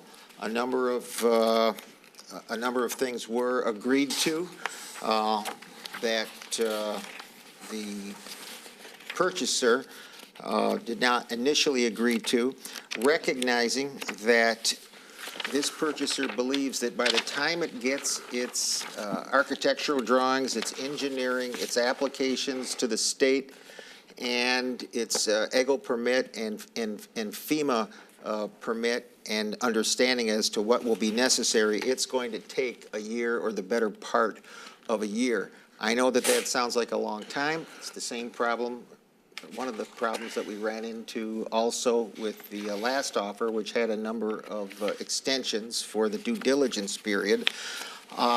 Recognizing that, this purchaser has said that, understanding that this due diligence period is long, they have agreed to begin paying property taxes on the property commencing February 1st. They've also agreed initially upon acceptance of the offer to begin maintaining the property with respect to lawn cutting, snow removal, and the such. So I believe this gentleman may have some comments, but this is the negotiated offer that I believe at this juncture is the best that we're going to get from this particular purchaser. So it will be up to council as to whether or not it wishes to accept it or not. I'm here to answer any Yes, sir. questions. We need your name and what. Mark Marion, on behalf of Buck Purchasing, working with the offer here, Mayor and Council. Yes, we understand possibly. Mike, can you pull that mic so you're right in there? Thank you. Possibly a year. Our initial is coming in there first with the previous individuals that went for this piece of property never did a soil bore. Soil bore is the most important thing that we have. We can tell if that piece of property is going to handle PSI for footings, stacking the buildings and everything. That was the first thing. We positioned our offer to say that we would return to the council or keep informed each individual thing that we'll do. And we've already engaged with our soil borers to go in. They'll be in there next week if everything works out good with the board. We'll get a return on our soil borers within about 3 weeks. That will move us to engage with our architects and engineer. We are going to work on the original site plan that you guys originally looked at from previous developers, working with the same concept. Right now, all of that stuff that you've looked at prior is all concept.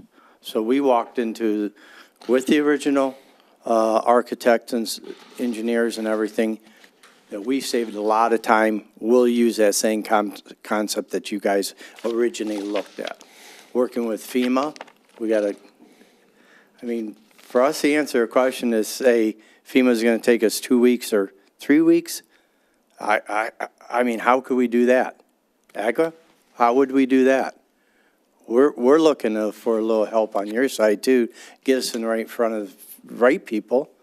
We want to get quick as possible into that piece of property just as soon as you want out of that property. That's our big objection. Questions, Mr. Karen? Thank you. I'm sorry, can you clarify, what is your role? I'm Mr. Marion? one of the owners. You're one of the proposed owners? Yes. Okay. So I think maybe additional, maybe a question just for Bob. The 365 days, kind of how is that arrived at? Because I know, I was the one that was saying, normally when we have deals like this, right, where we got to where there's rezoning, you have conditional rezoning, when the city's not involved in being the property owner, this is very unique for us, right? We know that there's conditional of, hey, once the developer gets all the approvals basically through us doing a site plan approval, Yep. that's pretty much when the developer would then get the property from where they're buying it from, that they got at least that approvals to go through. That's kind of what I was expecting, and I asked that the word permits be removed because that goes far beyond that. But now I got where it's 365 days, where basically it could still include all that. So I think I'm just looking direct for Bob for how do we arrive at a year for a decision, basically, That's how in the long. negotiation? I spoke with their attorney, that's who I dealt with primarily, and they want to resolve this prior to a year, but they anticipate it may take up to a year before they're in a position to know whether or not they can construct on that property what they plan on constructing. They are protecting themselves that if it turns out 9 months from now, or 10 months from now, or 6 months from now, that they believe that they can, then we won't wait the year. They want to move forward, we want to move forward. Okay. But they're giving themselves that cushion, because if it turns out that 9 months down the road, their engineer and their architect says that based upon what FEMA has told us, we need to do X, Y, and Z, and they believe that they can't do X, Y, and Z and make this a usable, workable, profitable plan, then their ownership of the property is of no value to them. So they will ask to be relieved of their responsibility to close. Dustin? Yep, and then when it came down to asking for the year, that was when immediately the discussion started happening. Well, if it's going to take a year, we need to be absolved from our liabilities that we're currently taking care of, which is we came to them and we said, if we're going to hold this and we're not going to keep it on the market, we're not entertaining any offers, you, as a potential buyer, you'll be responsible for taking care of the taxes, the upkeep, the mowing, and the stuff. Plus, as well as making sure, and as the petitioner indicated, sharing those results of where they are through the step process. So sharing the soil boring, sharing that kind of stuff. Because if for some reason they decide to not take on this opportunity and they decide to let it go, we're at least that much further when we do put it out, that we do have the information from the soil borings, from the next step. But in order to be able to get through, I think what we all understand, it's going to be a lengthy process. At least with this, we're getting much further than we have with any of the other plans, with having a skin in the game where we haven't had a skin in the game from any of the other potential buyers. Them stating, we're going to make sure we do the upkeep, we're going to make sure we do the snow removal, we're going to make sure we pay the taxes. There's no snow to remove. For sure, there's no, I do realize that. So, but one of the other things that we did also is we do currently utilize that space for parking for our events and for the fireworks. They did state that we would be able to continue to utilize that until the space became developed. Got it, okay. May I add one more thing? Yeah. There may be a number for some purchaser that if we say, look, we don't want any risk, we want you to take all the risk of this, there may be some number that a purchaser would purchase this property at, but it's not this number. Got it. At least not at this point. So then explain the property tax prorated clause for February 1st, because I think that's kind of where you get a little more, like I would say, skin in the game, right? By the time you get to February 1st, if you guys are still interested, how does that prorate? Because we build the property taxes July 1st and December 1st. So would we take basically the annualized value and starting February 1st, they would have to be paying a monthly amount back to us? After February 1st? How would that work? Actually, it was the city manager, I think, that negotiated that particular aspect of it, and on that particular discussion, I was not involved in that, so perhaps. And you're exactly right. We were planning on taking what the annualized figure is, divided by a month, and starting For that the would be. previous year, right? For the For previous previous year. 'Cause assessment it's year? tax, yep. Okay. And then it would be a monthly prorated bill that they would then receive, Okay. starting February 1st. All right. And then, I guess, for Mr. Marion, then, how often do you anticipate giving updates to probably Denise at CDI on the progress? Yeah. Basically, it's spelled out here when we started with our soil bores, with the minute we get our soil bore back, everyone would basically come down to, you're benefiting from our spending of our money too, because like you said, no one's ever done the proper stuff. They always come with a concept that we don't even know if the concept works. So each party will benefit from it. As soon as our soil bores, we can break down another sheet to you guys too. We sat and talked with a couple of council members where if we're 3 weeks out with a soil bore, we can give you a verbal, and then the engineers will write down and we'll get our reports in. Immediately from there, we get to there. We'd show you our contract, we'd enter in right after we accepted our soil bores. It might be 2 weeks. And we'd show you a contract with our site engineers and our drawings. That would be about probably a 2.5-month process. Take that 2.5-month process, maybe divide that up between 4, because then we'd come out with a floor plan, basically. Originally, there was a pool there. We're not going to put the pool in there. We're going to try to get to a position with our elevations so we don't got to deal with FEMA first floor elevations a little higher. You know, we're trying to cut corners, but not cutting any corners on a finished product. Right. Try to help us out between the divisions of people that we got to go to. Okay, thank you. Thank you. Anyone? Mr. Rubello? So first of all, thank you for partaking in this piece of property, okay? So first thing I want to say to you. So you're all set to go. Yep. We just might have some holdups in some other little areas. Couple little hiccups here and there. Yeah, we can But you're figure ready out. to Just go. the federal government. Okay. Well, I mean, you know, AGL and FEMA. Forget DTE will be in there somewhere you're screwing it asking- up. Laughing, but that's the timing. That's what takes the long Right. time. That's what And we it does recognize. take time, Yep. for sure. Yeah. So everybody, listen, I should have read through this for about an hour and a half. And some of it's a little confusing and stuff, but you're willing to go at that property, give it 100%? Yeah. You're happy with it? Well, we're all happy with it, but we got to figure out the value of the property. We're taking on the whole value of the property right now, Yes. unknowing what we can actually put there. But each phase that we did here, it gets us closer and we understand it. We might get into it in 3 months and say, okay, this is a home run. We can walk on and everybody's happy. Okay. We could get into 3 weeks and say, hey, these soil bores are way off. We can't produce nothing here. We'd come back to the board and say, hey, just. So there's stuff you have to do for your Oh, due absolutely. diligence, and you're obviously aware with the water table and stuff back in Sure. there. Okay. And Mr. City Attorney, are we all covered? The city of St. Clair Shores, are we covered with this agreement? If the worst case scenario happens, which, listen, we want you to. The worst case scenario is he doesn't buy it, and then it comes back and we put it on the, I mean, at the end of the day, we put it back on the market. Right. All right, so we're covered good, with we're that. happy. We're good with that. Everyone's Yes. on the same If it page. gets approved. Yep. Everyone's on the same page. Yes, sir. And February 2025, you would start paying taxes on it? Is that what I read? It's spelled out in here. You're all Prorate good. it and put it on. And we've discussed it. I was on the phone with the attorney and a couple other, and talking with our attorney, trying to make sure it all worked out. I'm good on behalf of both parties involved. Okay, and the last question I have is, we use a piece of property down there for parking. Yep. That'll be left unaffected through the 2025. You know, we have concerts in the park down there on Wednesday nights and the whole deal and other stuff.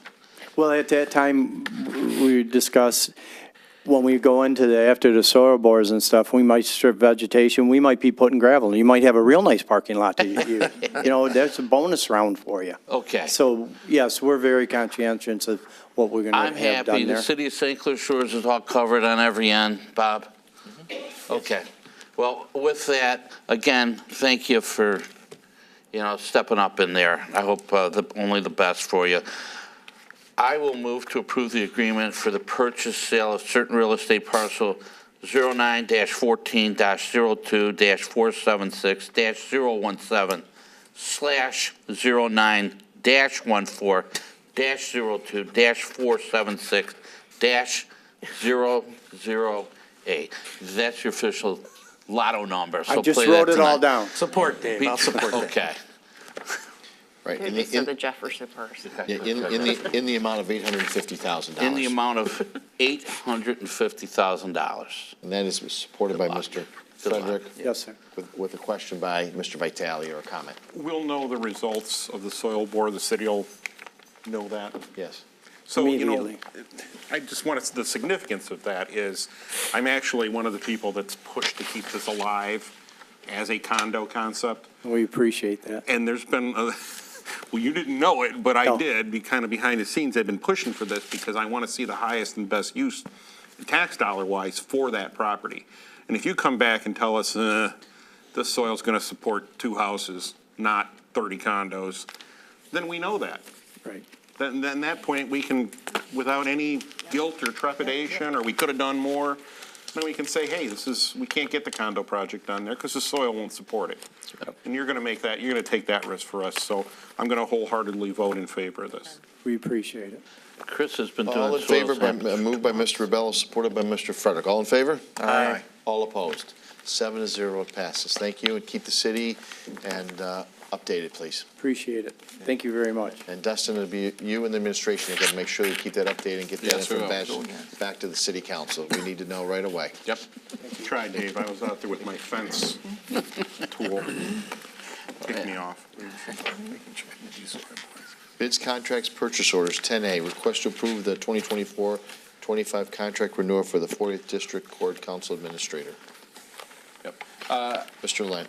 As council is aware, for the last 4 years, the city of St. Clair Shores and the 40th District Court have provided our Michigan Indigenous Defense Commission, the MIDC program. This is a grant cover program. For the last 3 years, Michael P. Cavanaugh has been assigned the council. Due to the changes at the state level, this has to be in a recommendation from the city and not the court.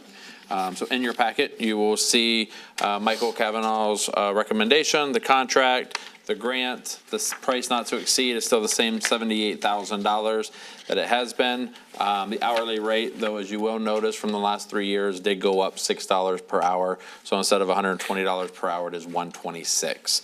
But that, once again, is not to exceed the total amount of $78,000 that is allotted through the grant for the MIDC program. Questions? Ms. Brucey. Thank you. Could you explain some of the work that this person does? Yep. As the MIDC, he will represent those that are unable to represent themselves. The court will sign that individual, and he works for kind of the public. Oh, I thought he administrates the program. He administrates the program. I'm sorry, yes. That's what he. Okay, so Yeah. other people do the representation, but he's the one. He's the one who, yes, will represent the entire program. He runs the entire program. Okay, and I assume as he's done this for the past 3 years, they're happy with the job he's done and satisfied and want him to continue in this position. They are, and he also does provide in here the insurance and the liability and all the whole, everything that's required from the state for all the standards 1 through 9 now. Okay, thank you. Ms. Burgess. Just to let everybody know that's listening as well, is this is completely fully grant funded. That's correct. Yes. Mr. Vitale. I remember discussion on this from last year, and I raised the point that since, we're the body that approves this, that we don't know much about Mr. Cavanaugh's performance, but that we would, for the year we'd be made aware of any complaints made to any boards or anything like that. So I'm going to assume there's been nothing to the bar or There is not. any other administration type group. There is not, and I will make sure we can contact Andrea to actually send a performance eval out to council. But we've had no issues or concerns over there. And I did talk to the court administrator, and they can't recommend this, but they are very pleased with the work that Mr. Kavanaugh's firm has done. Okay, thank you. Mr. Karen. Move to approve. Support. Moved by Mr. Karen, supported by Mr. Frederick. All in favor? Aye. All opposed, 7-0, thank you. 10B is request to approve the reimbursement to Macomb County Public Works for disposal, purchase, installation of guard shack at the Chapaton boat launch. Obviously, we talked a little bit about water quality and that, and this is part of the whole big project that they have going down there at the Chapaton pump station to improve Lake St. Clair water. Great to them. Mr. Lent. So Jason Harms is going to take the lead on this, but I do want to state that, as everybody is well aware, this is part of the large Chapaton Relief Basin project. The 9-mile boat ramp has been closed since this project started. We're anticipating this opening back up in the spring. The county's contractor is who we've reached out to, and then I'll let Jason, because he's been kind of one taking the lead, reaching out to Vince and many of those at the county and working on this proposal. Thank you, Mayor and Council. I'm here tonight to request approval, as the city manager said, for reimbursement to Macomb County Public Works for the disposal, purchase, and installation of a new guard shack for the Chapaton boat launch, or for those mostly in the St. Clair Shores, the 9-mile boat launch, as it's finally referred to. As you are aware, the boat ramp has been closed while Commissioner Miller has been doing extensive renovations to the site for the past year, which has represented a big loss in revenue for one of the divisions that I oversee. We are now getting to the end stages of that project, where we're looking at reopening the boat ramp in the spring, as the city manager indicated.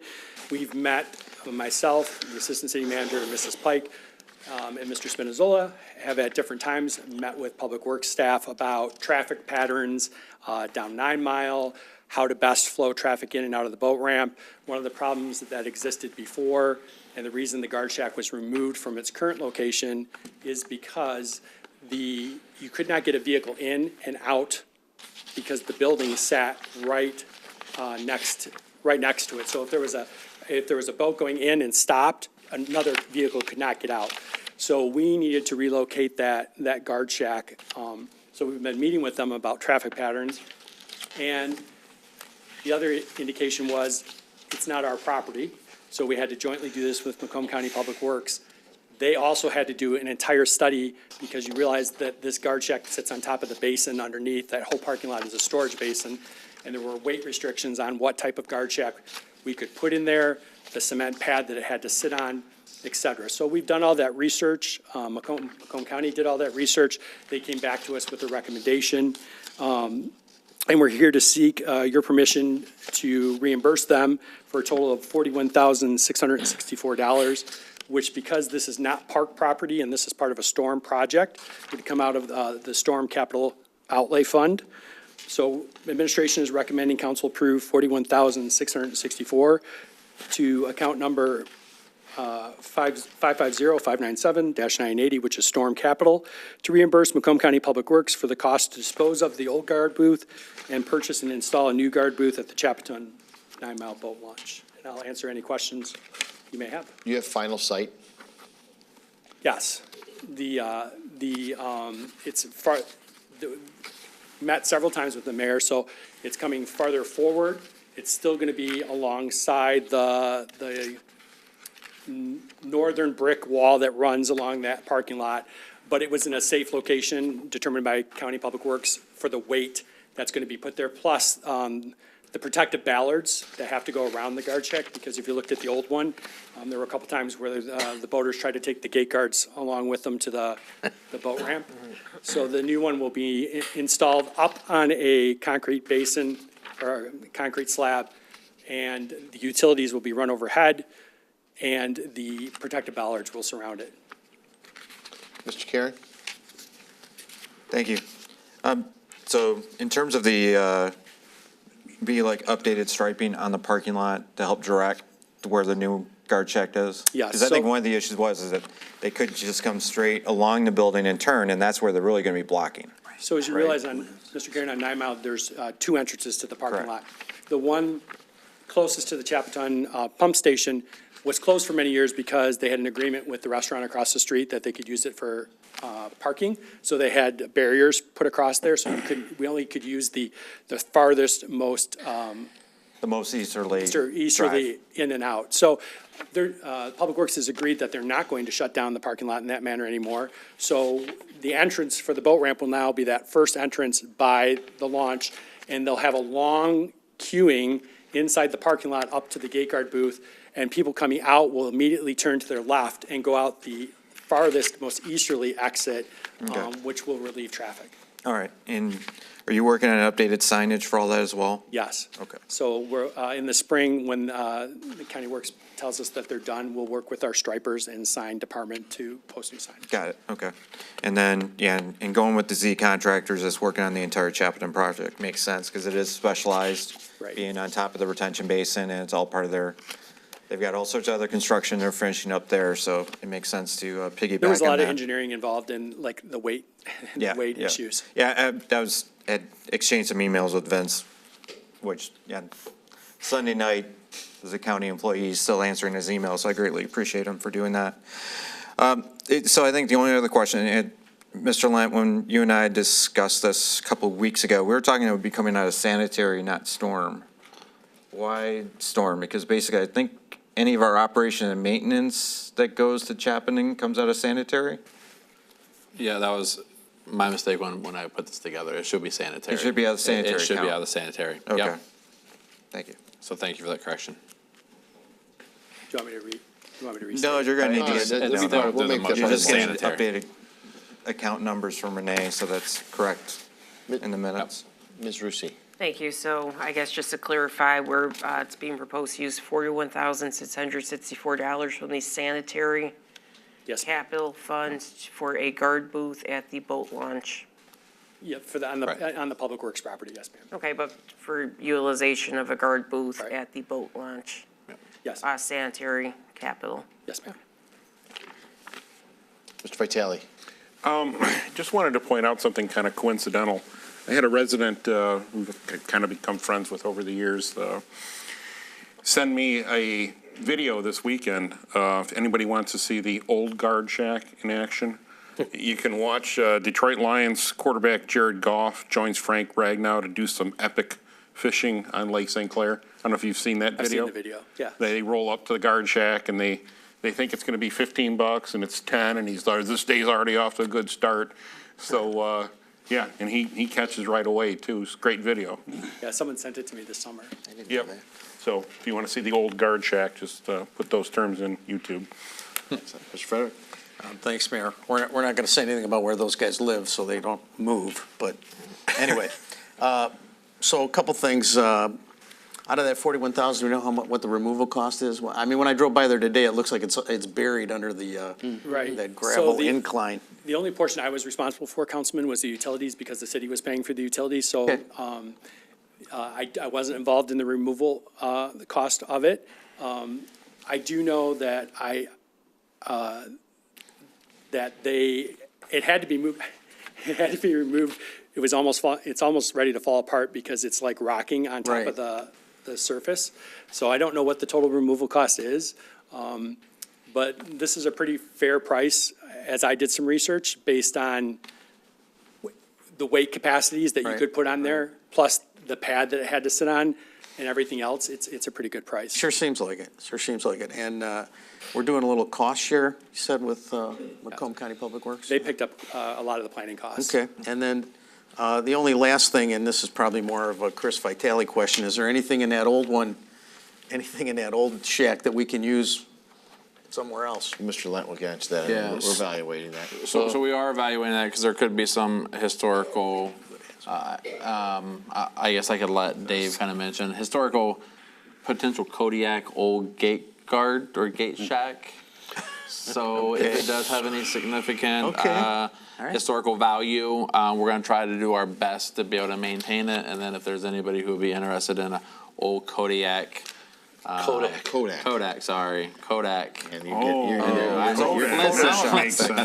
There ain't any around anymore. That's like what used to be a photo. Yes. Frank's photo Nursery. man? I'm not a historian when it comes to That was one from Frank's Frank's Nursery? Nursery. Boy, we really just the parking lot. accumulated stuff in this town, right, to put it. Councilman, you asked for the disposal costs. Mrs.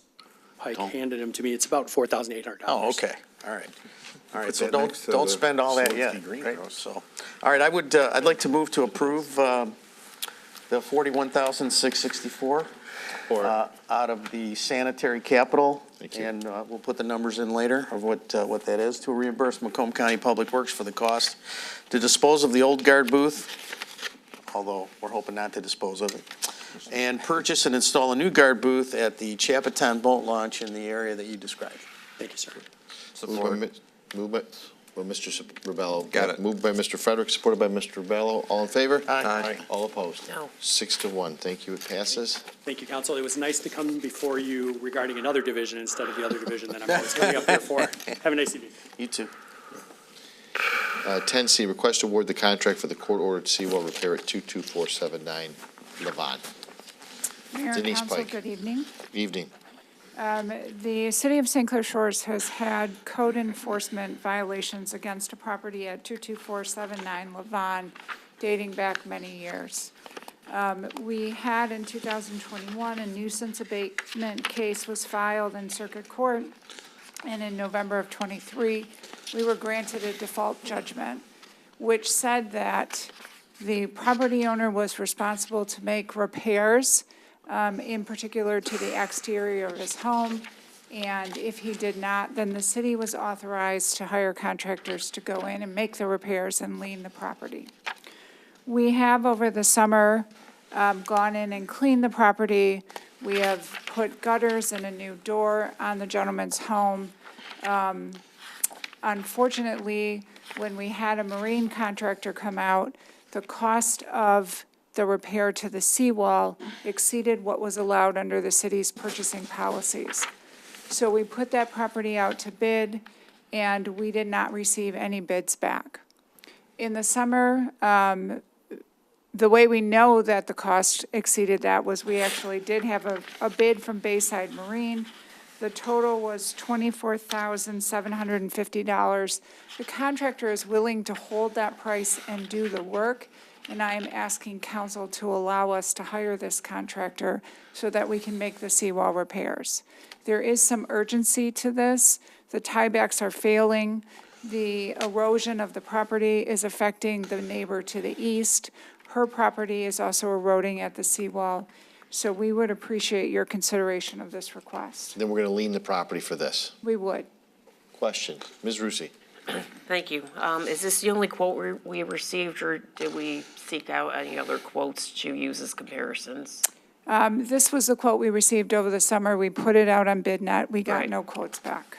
I did not call I know them. we got no quotes back, but did we seek out any other did quotes not. as if, okay, like we No. had sought out this one from this one company back in July? No, I had not. Okay.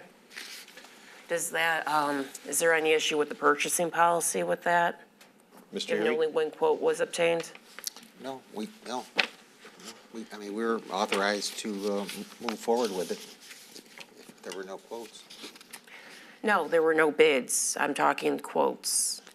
We received no bids. We put out, and we received no, I'm talking about other quotes other than the one that we had received in July, given we're being asked to take action on the July quote. Were any other quotes explicitly obtained, not ones that just came in through the bid process, which I know we received no bids. I'm talking about other quotes, given we're being asked to take action on the quotes. I'm not sure I'm understanding. Okay, we had obtained back prior to us going out in the bid process a quote that was back in July. The quote is from Bayside Marine. That's the quote we're being asked to take action on tonight. Correct. In the interim, we had went out for bid, trying to find bids. No one submitted a response in response to our request for bids. So now we're being asked to turn back to the one quote we received in July and say, here, approve this. My question is, should we have sought other additional quotes before it's being brought to us to approve. Our purchasing ordinance does not require that at that point, no. Okay, so the fact we went out for bids, no one bid, we can turn back Yes. to that's why I wanted to make sure We're legal. Yes. We is are. it legal? Yes. I took her question, Yeah. Dave. You can't do No. that. No, I just wanted to make sure on record that we are being put in place on especially given that this is part of a court proceeding, that we are following the correct procedure here. It's a little bit abnormal that we received no bids at one quote. We're being asked to turn back to that Pursuant to quote. our purchasing ordinance, it is legal. We can do it. I apologize for not hearing the beginning because I was reading the judgment on this case, but yes, it is legal. Okay, I just wanted to make sure that was put on record given, and this will be something we do lien upon their taxes, so that everything's on the up and up. Okay, thank you. Mr. Frederick? Thanks, Mayor. So, a couple things. I saw the new black gutters. They look good.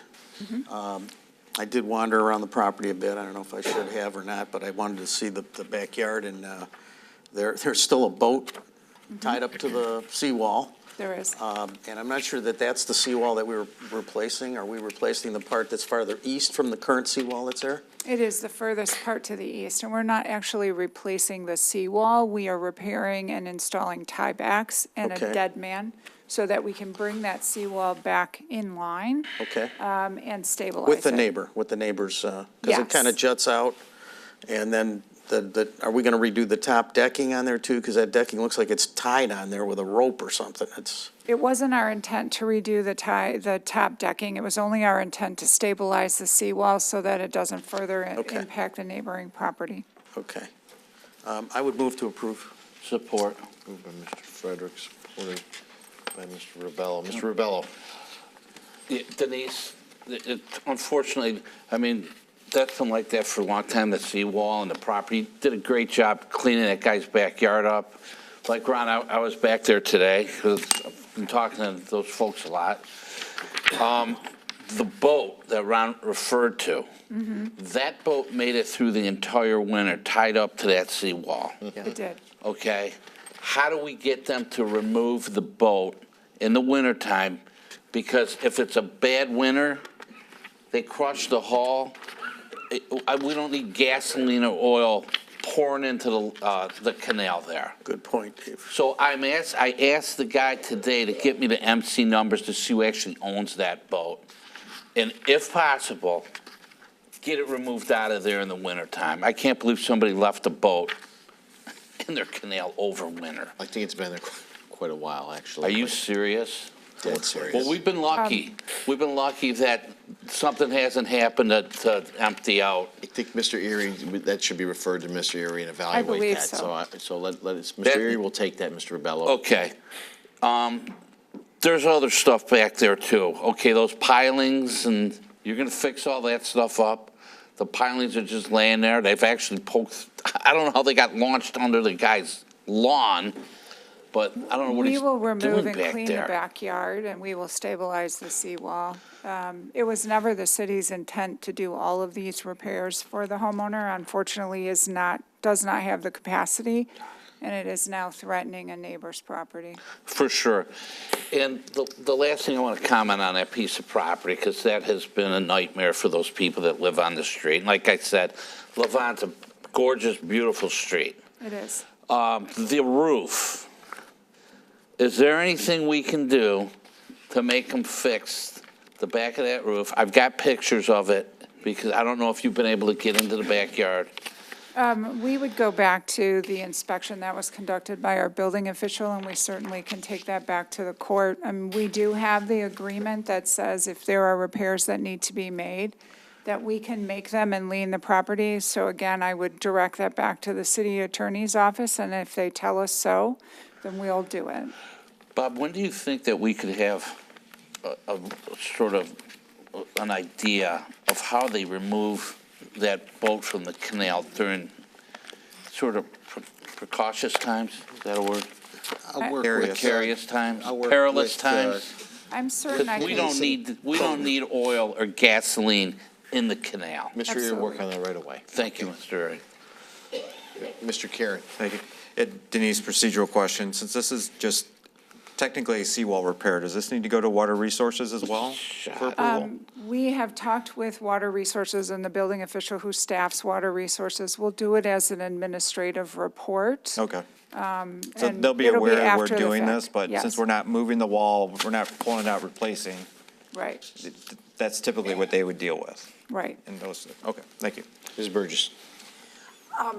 How long before, with approval tonight, will they be able to start this process? We're going into some really, winter bad months. And I know living on the water, we had to replace or repair part of our seawall this year. And because it was about ready to intrude on our neighbors as well. We have severe storms out there. I mean, I've got videos of how much water damage that water can do. How fast can we move on this, having to take an effect of having to put a lien on the property and everything? Are we going to be able to do that before winter?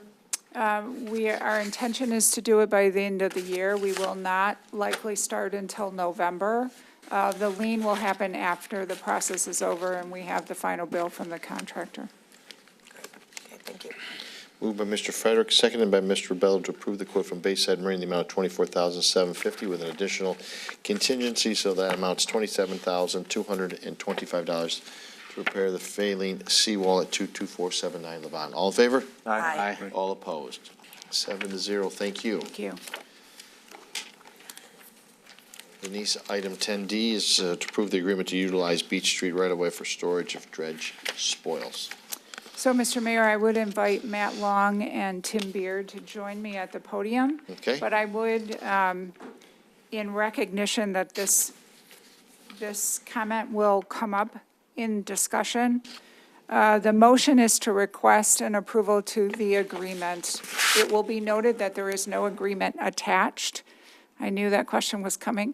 So this really should have said, request an approval to craft an agreement with the city attorney for the use of this property dependent on council's conditions. And I will turn it over to the residents to describe what the scope of work is. Okay. Good evening. Good evening, Mayor and Council. Matt Long, 22433 East 10 Mile Road. Okay. And he is? Tim Beard, 22432 Beach Street. Thank you. Thank you, Mayor. We are requesting the easement at the end of Beach Street to utilize the bags of soils that will be pumping out hydraulically out of the canal. In the past, we've used residents' houses for staging this work. It's worked in the past. We're running out of options to keep that waterway open and flowing. Right now, it's flowing. No boats have been utilized this year or last year for the current conditions. We have a special agreement with our residents on the canal. We are on the board. We have volunteers to contribute monies to pump this out without a special assessment. So we have approximately $20,000 right now from 12 residents that are just volunteering to donate the money to open up the waterways. So we have a really good working relationship with a contractor. We do not have a contract drawn at the moment. We are kind of waiting on the approval for this parcel to be open and utilized. And we are determined to keep the water flowing and keep the boats moving. So yes, Dustin. I was going to piggyback off of what the residents have said. You guys might remember they came in front of us probably about a year and a half ago for their SAD, got the process started. They've had some major changes at the leadership level on their HOA board. And at that time, the contractor that they initially engaged in, they had some major issues and legal issues. They worked their way through that. They weren't able to dredge nearly as much as what they were hoping to at that time. They've worked behind the scenes diligently, working with the rest of the individuals and the residents that are on there. And right now, they're trying to take care of this without asking for another SAD because they did just get one. And like I said, I commend both of your efforts and appreciate taking over that HOA and doing everything you can to save it. Thank you. You tried. Thanks a lot. And just so you guys understand, there's two ways to dredge. There's one way is with a barge and a backhoe, and you got to move it. The other way is hydraulic dredge. Once you get to a point where we had Huron Point come in You get to a point in our canal and it's very mucky. In fact, the crane, the backhoe actually went down about 8 feet into the muck, so there's a hole. So what has to happen at this point is we do have it open. We said when we came here the first time that it was gonna take a grand slam to get it open where it was usable. We at least got it open where it's flowing. Now we're trying to get it to the point where all the residents can use it for boat access. So especially right now with the water being down, I mean, all the canals are having issues right now. Right. But what we're trying to do is we can't pick a contractor, because if we pick a contractor with a hydraulic dredge, if you look at Maple Benjamin, they use the dry cleaner parking lot to pump it onto. Right. We previously used 22505 Beach Street, which is the Jeanette Rittenhouse property, but that property's up for sale and it's no longer available. So we're looking for an option to put the spoils at the end of the street temporarily. Right. We'll repair it just like we did the 22505 and got that back in, but we're just looking for options on where we can put the dirt because we can't move forward. Right now, the contractor we're speaking to, the contractor that we had the legal issues with, the person that he rented the dredge from, that's who ended up finishing the Maple Benjamin. So we're having a conversation with him. We've got a handshake agreement right now, but we can't move forward because we don't have a place to put Understood. the dirt. Understood. Mr. Rebello? Obviously, I've been out to talk with you before about this. So you can't go forward without our okay right now to do this project. So you got nothing really lined up. You got nowhere to go right now until we okay this. And are we in any problems letting them use our easement, or it doesn't seem like we do? Nope. Okay, so we're all good on that behalf. So, the other question I had asked about the spoils and all that type, what are we, the city, responsible for? We're responsible for none of it, right? It's, we're just. Correct. A pass-through for you guys. It's clean dirt. We've It had seems like you checked. guys are on the go to get this done. They're just getting the space from it. Yeah. That's, at this point, that's all there is Yeah, for us. so you guys just, I mean, you think it's all going through and you got all your, We got a lot of work to do yet. We're Okay. just kind of looking for an agreement. Is it okay? And we'll see what we can do from there. Right. This is Okay. like the linchpin here you need. I don't have any, I don't have any problems with making a motion to get this thing going and stuff. I don't know if you have a timeline on it. Are they running out with any, is there any limitations? Is there any time limitations that they have on any of this? No, Because but they I- were here a year and a half ago. I can't speak for them, but I presume the sooner the better. They'd like to have this piece signed up for, so. Okay, I'm going to make a motion to allow the 10-mile/Beach Association the use of our right-of-way at the east end of Beach Street for storage of dredge sediments. Support. And to authorize the city attorney to work on the agreement. Moved by Mr. Rebello, supported by Mr. Frederick, to allow the 10-mile beach storage of the right-of-way at the end of the beach of the storage of the dredge sediments, and I think stated down there for Mr. Erie and administration to work with the homeowners association. And I guess HOA. to add to that, to allow the city attorney to draft up the Yes. agreement? Is that how?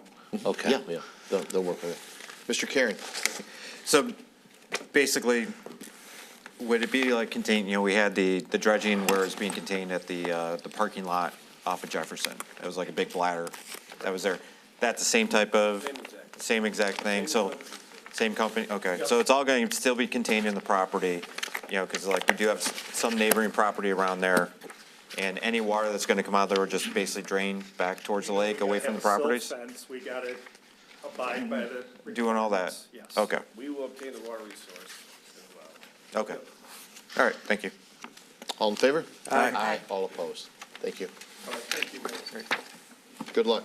Yeah, good luck with that, for sure. E, request to approve the designated assessor interlocal agreement. Vicky Shipman, assessor.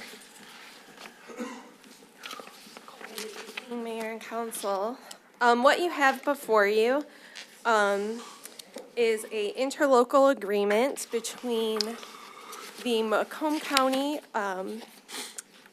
Board and the local assessing districts. So, and this agreement spans from January 1st of '25, which is the time our current agreement will expire, through December 31st of 2032. Just to give some background, Public Act 660 of 2018 set the statutory framework to ensure proper assessing. In that framework, they identify how we're audited, our assessing districts. It lays out how our audits are followed up on to make sure that we are assessing properly and we are compliant. If we are found out of compliance, there are certain procedures that we do have to follow. A designated assessor doesn't immediately come into play. So once we're found, we are approaching our audit again for the 2026 tax year. They'll be looking at our 2025 tax roll and our procedures that we follow. If we're found to be out of compliance, it's not immediate, go to the designated assessor.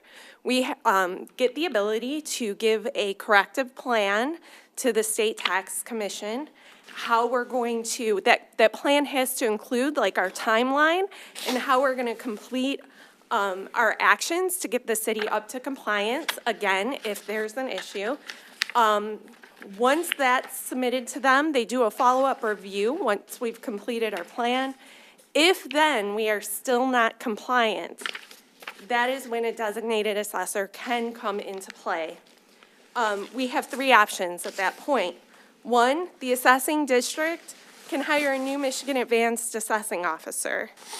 Two, the State Tax Commission can assume the jurisdiction over the assessment roll in order to bring the roll into substantial compliance. That's how it was done previously prior to the designated assessor being established. Or three, the local unit may move directly to the designated assessor. So currently we had Bill Griffin, who was the designated assessor for Macomb County. He is no longer interested in doing that. Nobody is interested in doing that. So therefore, you have the agreement that the majority of the assessing districts and the county is just moving to opt out of appointing a designated assessor. Questions? Ms. Rusi? Thank you. Well, first, I appreciate some of the background. I was wondering what was driving the county to choose to elect to take the opt-out position. I know it's relatively new too, so yes. I appreciate some of that background. I will say I had to laugh when I got the yellow memo with the recommended motion and the recommendation going till 3032. I'm like, it's over 1,000 years. I'm not sure if I feel comfortable entering into that. But now it's 2032. So just yes. for whoever makes the motion, don't just read it verbatim. You have to change the date. So I just thought that was funny. I know you didn't draft the interlocal agreement. That came from the county. I'm not sure at what point in execution this is with the other municipalities. There is paragraph 4, the whereas, paragraph number 4, whereas PA 12 of 2024 requires each county to enter into an agreement that designates the individual who will opt out as a county's designated assessor or elects to opt out appointing the individual as a designated assessor. It's the first opt out. It should be that designates the individual who will act as a county's designated assessor or elects to opt out of appointing one. So that typo kind of does make a difference because you're not appointing someone who's going to opt out to elect, is that you're either appointing someone or opting out or choosing the opt out. But that read very strangely until I figured out. I think it said opt out twice is a mistake. I think they meant act instead of opt out with that first opt out. This was a very rough draft that I did ask our equalization director to supply just so that I could have something to present, but I will definitely make sure. Yeah, that first opt out, I think they mean at. I think they intend at, not opt out. And then also the first paragraph has been executed by the Board of Commissioners from Macomb County, comma, a majority of the assessing districts in Macomb County. There's missing an and too. I didn't go through and wordsmith the whole thing, but I was just trying to read it to figure out what we're being asked to approve, and those two things jumped out. So that's just a draft, that's completely understandable, and if they could clean the prior to execution, that would be appreciated. So I that's will it. Okay, forward that on. Thank you. great, thank you. Motion would be in order. Move to approve Support. Moved by Mr. Kieran. with the out to 2032. Thank you. And supported by Ms. Rusi to bring it out to 2032. All in favor? Aye. All opposed. Thank you. 7-0 passes. Thank you. Thank you. Item F is a request to approve a 3-year contract extension for AEW Hennessy Engineers, Fishbeck Engineers for professional engineering and surveying services. Denise Pike, thank you. Mayor, Council, the city engineer and I are before you tonight asking for a 3-year extension of our contract engineering firms. As council is aware, we use outside firms for a variety of expertise. You've seen it tonight with a traffic study. We have marine expertise that we rely on for our Blossom Heath boat launch. We have an Alexander combined sewer separation project coming up. All of those are with the help of contract engineers.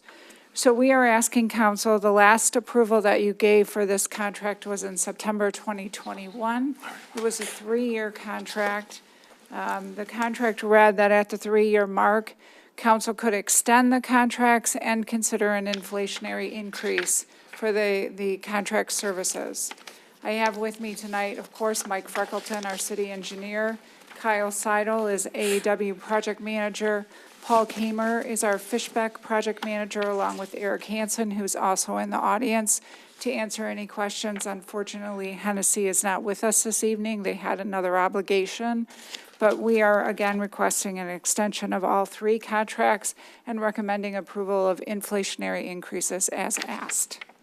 Questions? Mr. Kieran?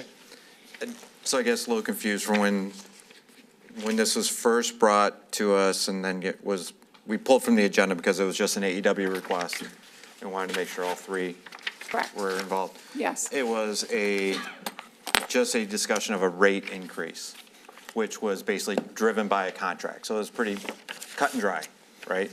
But this came back as a contract extensions, not just rate increases. So in the contract language, there was verbiage that said it is the intent of the city to engage in a 3-year contract.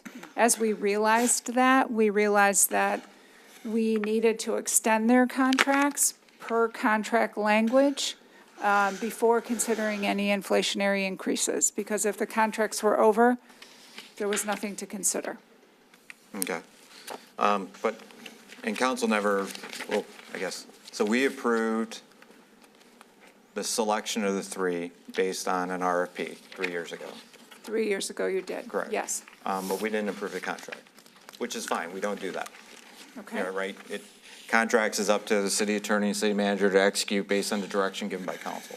Right. So, that it's kind of a weird situation because normally when we're extending something, we already had like an option in there. These were requests for proposals that 3-year wasn't a part of the original discussion. So I think that's just something executable as part of the contract. So I'm not sure that requires, I don't know if that requires council action or not. Probably to be safe, probably does, but I don't know. It's Right. not normal, something that we do. Well, if I might, actually, and is it okay, Mr. City Manager? So the contract actually says, and I'm looking for that language, it says, it is the intent of the city to award a 3-year contract with a potential 1 to 3-year extension. That's not the contract. This is the award and the signature. No, that's the cost proposal with the award, but that's not the contract. The contract is what, I'm sorry, I'm talking out of turn No, here, but please. that's not the contract. That's just the contract itself Justin? is, So because this is the agreement, that was just the award of it. And we never awarded any term or any options to extend that term. Justin? Yeah, so these are service agreements, as John mentioned, and hearing this, obviously, with a lot of us being new and weren't here when these agreements were originally established, and there was an RFQ. I will state that it did say in here that with the Exhibit A shall be subject to the adjustment at the 3-year inflationary point. Because we're bringing this here, and I will say, whoever did this contract, I believe it was Bob, or it could have potentially been Mr. Koppler at that time, the fact that in 2021, if anybody had any inclination of what the increase to the inflationary portion was going to be, we put in here a rate not to exceed 3% per year. I think that's very significant, knowing that the inflation ended up blowing up over the last 3 years, and a lot of these engineering firms will probably be asking for a lot more than the 9%, the maximum allowed that they're allowed to ask for. So with that under consideration, this is a service agreement. I think per budgetary reasons, the increase for the rate has to come back in front of council. I would be making, I guess I'm really asking for a direction here on what council would prefer to see. So, and I'm a little confused about what I would prefer to see, because here, a couple of different things. Reason why I worry about the word extension. Okay. I've asked for, ever since we went to 3 different engineering firms, Yes. that have basically what I was calling after-action reviews. When an engineering project was done, some member of staff do an evaluation, what went right, what went wrong. I've never seen those, and I've asked for them to happen multiple times, been guarantees that they're gonna happen multiple times. I've never seen it happen. So I have no idea how to rate any of the 3 engineering firms outside of anecdotal screw-ups that I have to go out and look at different sites or you hear about, right? Which is not fair. I don't really hear any of the good stuff, right? We only really hear the screw-up stuff. So that's kind of why I have a problem with the extension. I was given if it was just strictly contractual of, yep, we were going to agree to do a 3% or CPI, whichever's less. That was fine with. Saying it's an extension for 3 years for all 3 of them, I have a problem with that because I have no idea how to rate them. Okay. The other thing when we went to 3 was, and at the same time, we hired a city engineer that was meant to bring work that was being done on the outside, inside, and that was supposed to also save us money as well. And I've never seen any evidence of that, of, hey, here's the amount of work we were sending outside to be done, here's what we're saving by having it inside. So that was part of the original agreement with having a city engineer and going to 3 firms back then. Okay. That I haven't seen materialize as well. And last thing of kind of the interesting thing where this is coming in front of us to where we've never seen a blanket purchase order for any of them to be approved by council, ever.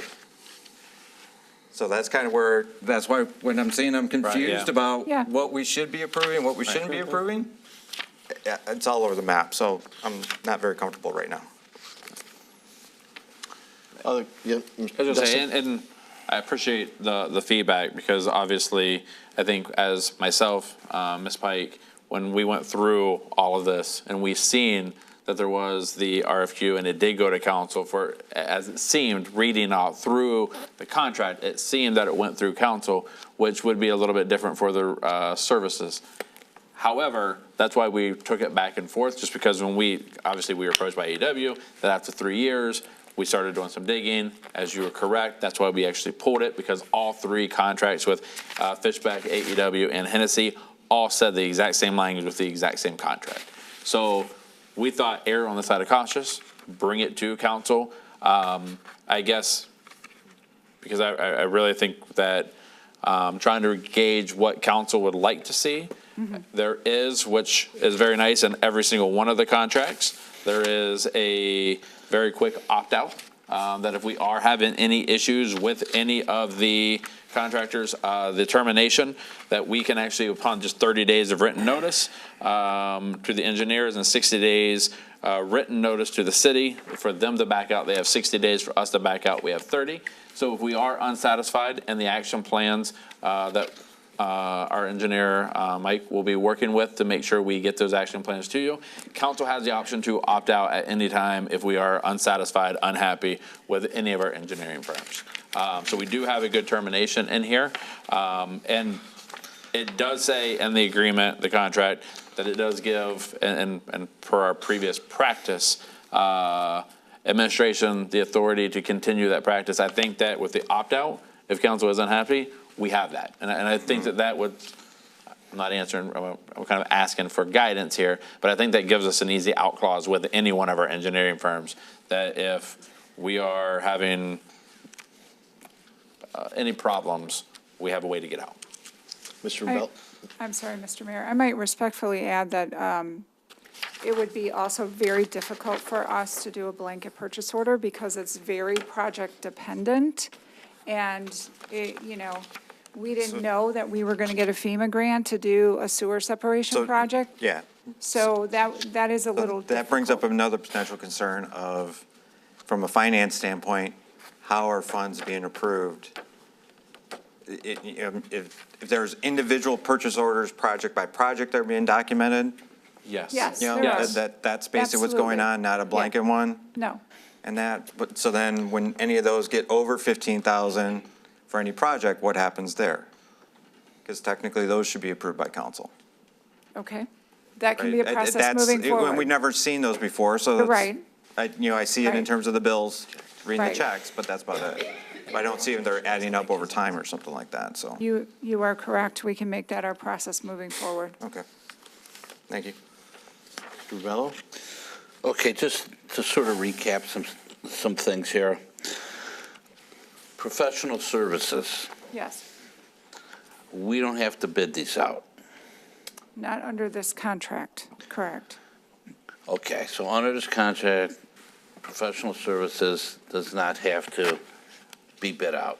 Not for design and engineering services specific to the work that these three firms do. Now, Correct. working with the three firms, and I guess I'm going to throw this on Dustin here. Have you had any issues working with three firms? I would say, I'm not sure, each one of them probably has their own specialty. Is that what happens here? I mean, we've been very satisfied working with all three firms. Each one has a little bit of history on certain aspects that they have done in the past, but we do divide up the work based on availability and the current projects that we're doing. And as Ms. Pike mentioned, especially when we receive grants and different kind of projects, we do work with them. But we have had no issues or concerns with any of the three. And there's no extra cost because we're using three instead of two, we're using one. They only get paid with the work that is rendered. So if one person did all of the work, it would be the same fee as if the three did the work. Now, their fees do vary between them, but their specialty and the expertise also vary between the three of them. Okay, because maybe somebody might have a higher fee, but they may be doing a more, I guess for lack of a better word, important job of some It's all kind. based on somewhat their expertise and somewhat the availability and what they can provide for that job. Okay, bear with me, I just wrote a few things down. You mentioned the opt-out, so if somebody's failing us in some way, we're out. Can opt out. 30-day notice. 30-day notice. And you're usually the one who's assigning the engineers for the specific jobs. Who's doing that? CDI it's a collaborative effort between CDI, DPW, Right. and also the administration office. And it's largely myself and the city engineer. Yes. We collaborate and agree. And this is only for talking hourly rates. No, talking about who gets the Their project. increase is only the hourly No, rates. I'm talking about Increases are the a hourly different rates. topic. So the hourly rates are the things that are changing on here. Yes. In some circumstances, okay. Yes. Yeah, that was another Yes. thought. Sorry, just bear with me a second. I just wrote it down and just as it was popping into my head. In your opinion, Dustin's opinion, this process that we're using with the three has been okay? I mean, everything's not perfect. I know we just completed Country Club Drive. I didn't hear any yelling about that or any problems with that. Because I don't really. I think we've been very satisfied. Yeah, working with all three firms, and like I said, we keep all three firms pretty busy. We have a robust kind of projects that council, especially when it comes to, I guess we'll talk about earlier, we had St. Germain here talking about how we're trying to clean up our combined sanitary systems, working with our underground infrastructure, along with our roads and the repairs that we constantly are doing, our alleys that we're looking to repair, and also all of the dredging and survey work that we're doing throughout. We have 3 firms that were able to divide the work up. Okay. And you have good relationships with everybody, and it's all good. You don't see any problems with what we've been doing? Okay, well, I'm gonna make a... Okay, go ahead. I mean, I think there's some concerns here, and I guess I would. Oh, okay. I was thinking a possibility. I know it says a 3-year contract. I don't know if council would feel like if we just approve the hourly rate schedule for all 3 of them. What thoughts on that down there? I'm okay with that. Instead of a 3-year contract, we just approve the 3-year rate schedule. Or not, I'm sorry, Well, the new hourly rate schedule. The agreement has an opt-out, so. I mean, It does. Yeah, that's, to me, not for your guys' sake, but the best part for our sake. Yeah. Are you willing to make that motion? Yes, sir. Moved by Mr. Ravello to approve AEW Fishback Hennessy Engineers with the attached hourly rate schedule. Is there any support for that? Support. More questions? Ms. Rusi? Hey, just a related question. I should have asked this when we had the Kroger thing. I slipped my mind. How much should we pay AEW for that traffic study they did for us? I believe it was $15,000. Okay, thank you. 13, as I said, 13. 13,000? 13 something, 13 something. Okay, moved by Mr. Rebel, supported by Mr. Frederick to approve the AEW Fishback Hennessy Engineers with the attached hourly rate schedule. All in favor? Aye. Aye. All opposed? No. 5-2. Thank you. Thank you.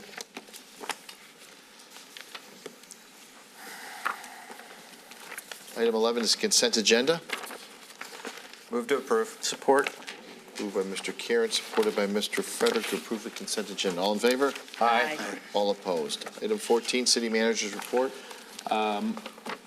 Mayor Wabi asked for an example of the written notices that will go out to the businesses regarding the changes to the business license and the ordinances. That was in the original meeting, the agenda item tonight that has been tabled until next meeting. Ms. Rusi asked about the Blossom Heath Pier statistics being cited. She asked how these numbers are assessed and how many non-members. This information was emailed to Ms. Rusi, City Manager Dustin Lent, and the Assistant City Manager Matt Baumgartner on 9/25/2024, and it also is attached into the meeting minutes today, or the meeting agenda today. Mr. Karen asked what the maintenance costs are for Blossom Heath. He asked for this to be looked at and review in the future.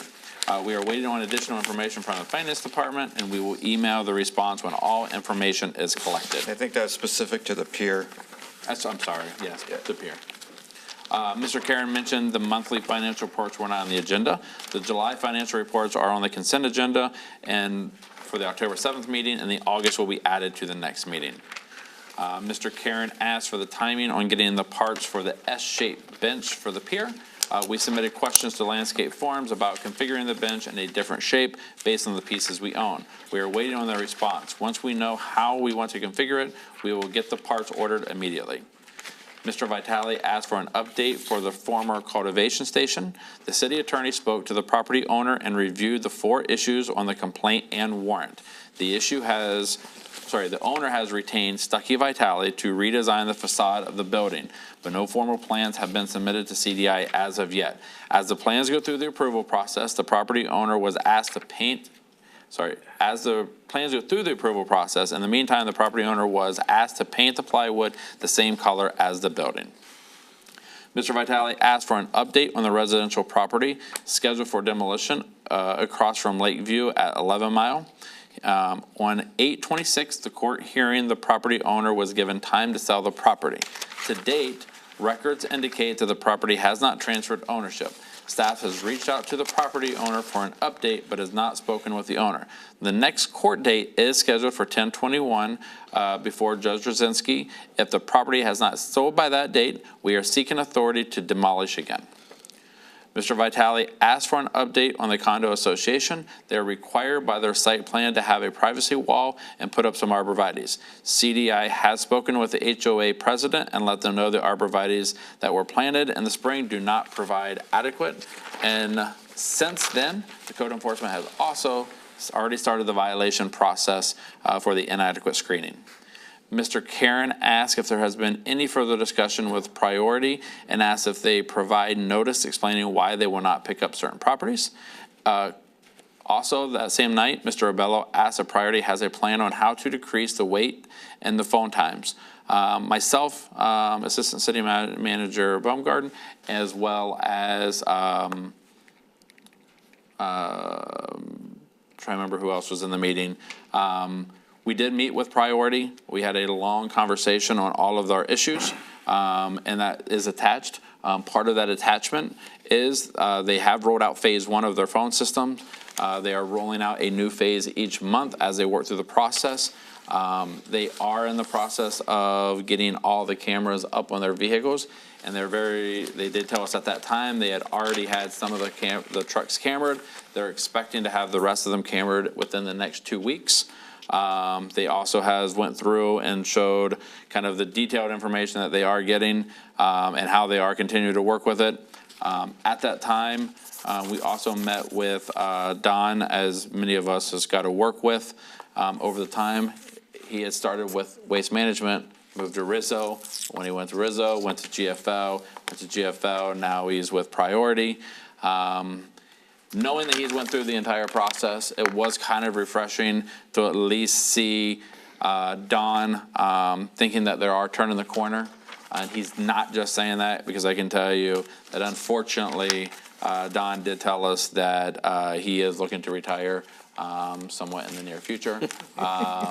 So he doesn't have to actually be That is honest. not surprising at all. I know. How about yesterday? It isn't. So he was very honest, and he does feel that we do have some good times hopefully coming ahead. And he was very, I would say, sad to be leaving, because he got to know a lot of you. He really appreciates working with all of you, and he wants to see this through, and he does feel we're turning the page.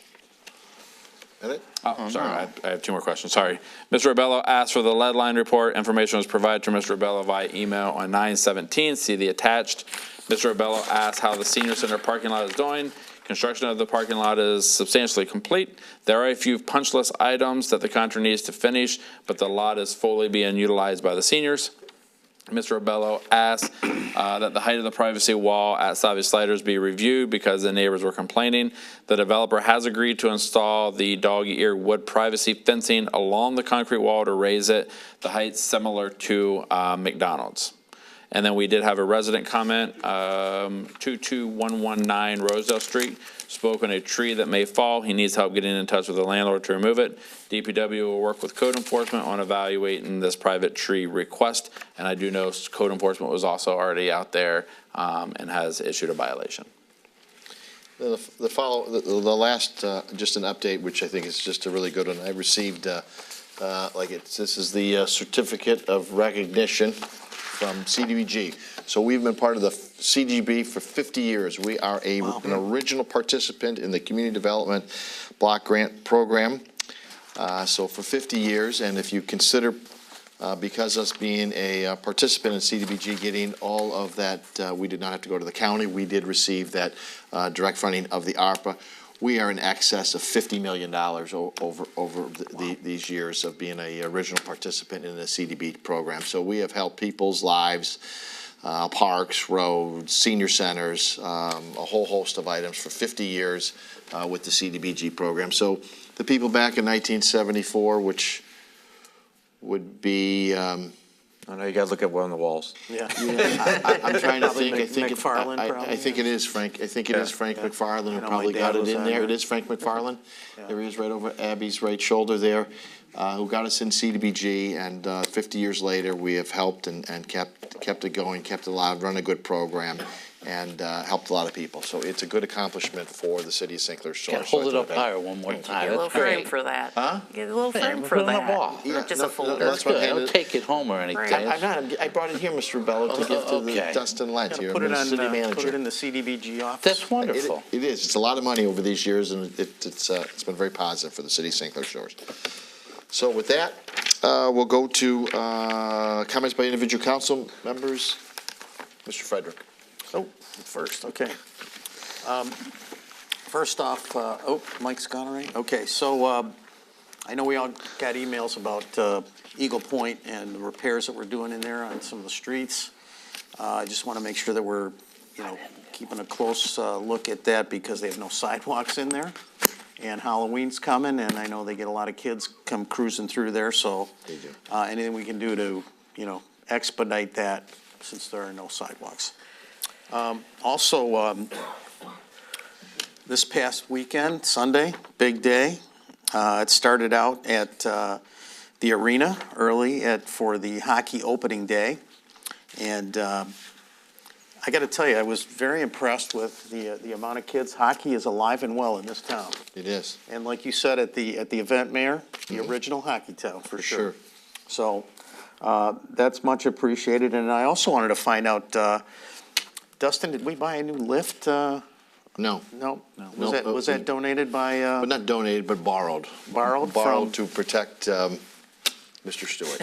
Mr. Stewart, just so you know, Mr. Stewart, his dad, for years and years and years, takes a picture of all the kids, and some of us kind of lean into that picture a little bit. And he used to climb a ladder that was about, 80 rungs or whatever it was up there hanging off the ceiling, and we always freaked out about him being up there, so. No one freaked out more than his mother. Oh, yeah, I'm sure. So he told us that he wasn't going back a ladder, he would have to get a new photographer, and of course, it was told that we can't get a new photographer, we do it the same way we've always done it before. That's right. Actually, Mr. Dopke and LSI provided free of charge, Oh. that shipped it over there so that he could get up there and we would keep it the same. That's awesome. So another thing that LSI helps us out with when in need, so. And I see Mr. Dopke in the Paul, thanks for your good help on helping that out, making that a great day for the kids, for sure. And then we all zoomed over to Central Fire Station for open house, which was awesome. They were engaged with a lot of kids. When I got there, the first time I got there, there was a line to use the fire hose all the way out into the parking lot, which was kind of cool. And then my wife told me we had to go back and buy a shirt. Okay, so we went back. We were there twice. And then from there, we all went over to the. You're right, though. It was really well attended. It was well attended. Yeah, now, it was nice that it was a great day, but it was really well attended. We're just going to have to consider valet parking off Harper for the next one or something, so. But, and then from there, we all rushed over to the Pete Asia viewer on the pier.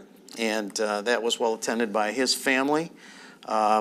Pete, obviously a great guy, and I was actually thinking about him when we were talking about the little guard booth for the Photo mat, Chapaton, right? the photo mat thing, and then, maybe if Pete was still around, he'd probably bricked one up for us pretty quick. So, but so it was a great day in the city, and really appreciate all the hard work that everybody puts in, from volunteers to the fire station and to the Parks and Rec, who took care of that viewer and bought the strongest one in the history of viewers, and it's going to get a lot of use. So, okay, just a couple of announcements from the library real quick. Library patrons are invited to an hour of Readers Theater in the library, courtesy of Grosse Pointe Theater, on October 22nd at 6:30 p.m. The troupe of actors will present short vignettes, jokes, fairy tales, and inspirational thoughts, all part of Act Two, which is the Grosse Pointe Theater's traveling group of senior actors who perform programs around the community. No reservations are required. On October 14th at 7 p.m., the Yardners will be having a Becoming a Beekeeper presentation in the library meeting room. Karen Burke will share what education and muscle are needed for successful beekeeping and rewarding honey production. The monthly poetry workshop will be held on October 17th at 7 p.m. in the library meeting room. Participants can share a poem or a part of a story with a group and receive constructive comments. Everyone's welcome. Poems or stories are not necessarily required, but there'll be some good stuff. Take and make bags for kids ages 2 and up are available starting today while supplies last to make yarn monsters. Bags are available in a bin inside the youth services room and are available during library hours while supplies last. Teens ages 11, so preteens, ages 11 to 18, would like to help youth services librarians prep for programs are invited to a teen volunteer session on Saturday, October 19th from 10 a.m. to 11:30 a.m. Registration begins October 14th and is available online through the library's website. Registration can also be done in person or by calling 586-771-9020 or by email at scsyouth@libcoop.net. Youth Services also wants to invite the children of the community to cast their votes in a book character election. Kids are hearing all about voting on TV and all this stuff now, so let's get them involved. Children can vote for their favorite character from the following choices: Bruce, Clifford the Big Red Dog, Pete the Cat, Pigeon, and the Very Hungry Caterpillar. Each child can vote one time between October 28th and November 5th. The winner will be announced on November 6th on the library's Facebook. Ballots can be picked up at the Youth Services desk starting October 28th. And then September, as you guys all remember, was Library Card Sign-Up Month. We welcomed 157 new library card holders to our community. We also had a youth scavenger hunt that was a hit with 88 kids exploring the library and having fun along the way. Additionally, many adults joined in the excitement, successfully finding the 5 hidden keychains throughout the library. For additional upcoming events, check out the library's calendar on our newly revised website at scslibrary.org. That's all I have, Mayor. Thank you. And just to piggyback, we also had the farmer's market too. Oh, and the pumpkin, farmer's- right? And Oh, we yeah, had yeah. pumpkins and that, so it was busy down there. Busy. Mr. Vitale. Yeah, if Matt can bring up the photos, while he does that, I also want to mention that cultivation station that we talked about, trying to get that painted, has turned into kind of a dumping ground for political signs on their easement, which, if it's possible, it looks even worse. So I want to swing by there. I had a resident who asked me about some work being done on her street. And I don't know what those symbols mean. Does anyone know what those, there's 6 of them, and the road isn't in good condition. I wouldn't say it's the worst I've seen. Is this going to be torn out? I'm not sure. This is Violet Street. I believe there is some concrete patching on Violet, but I can confirm with Mike and we can send that out to council tomorrow. Okay, she's, Where they go south, but yeah, and I think she's asking about also in front of her house. I don't think the marks continue all the way in front of her house, but it is broken in front of her address. The other question is, I know this is a situation the city attorney is familiar with, but, you know, I saw it again today. This house borders up against another house that has trees and things that are planted all the way to the sidewalk. And, you know, this person doesn't have any visibility when they go to pull out of their driveway. Is this, we don't allow anyone to build. Violet. We don't allow anyone to build a fence to the edge of the property like this for visibility, safety issues. We don't allow hedges to be planted even like that. Why is it okay for trees? And most of these really, they're just weed trees, they're junk, out of control trees anyways. You know, can anything be done to at least bring that back so that she's got a line of sight? I certainly wouldn't want to try to back out of that driveway. I think I can see why she's pulled in like that. Oh, look at that. Okay. And I think that was all I had for tonight. Thank you. And Mayor, also thank you for your good defense of the city's part-time employees in the voting office. I didn't know you were going to do that, but. Ms. Burgess. Yes, I just kind of want to piggyback on what Mr. Frederick said. I had a very good time doing a lot of things over the weekend. here in our lovely city. I had a wonderful time at the firehouse, open house. I got a tour of the upstairs and didn't ask for it, but they brought me up there anyways. And I was just astonished of going back in time to the 1970s. So it's I'm really looking forward to the new firehouse. Had a lot of fun there and got my picture with Sparky and got to write on the wall, and it was a very good time had by all there. And ran into a gentleman there who came there with his whole entire family to say thank you to our firemen for saving his life. He had a cardiac arrest and was out for 20 minutes, and they saved his life. So his whole family was there, got pictures with them. It was really, really cool. Just a couple things I want to ask about. I'm getting people asking me. I walk into church, and it's usually the same people asking me every time, but I thought that I would bring it up tonight.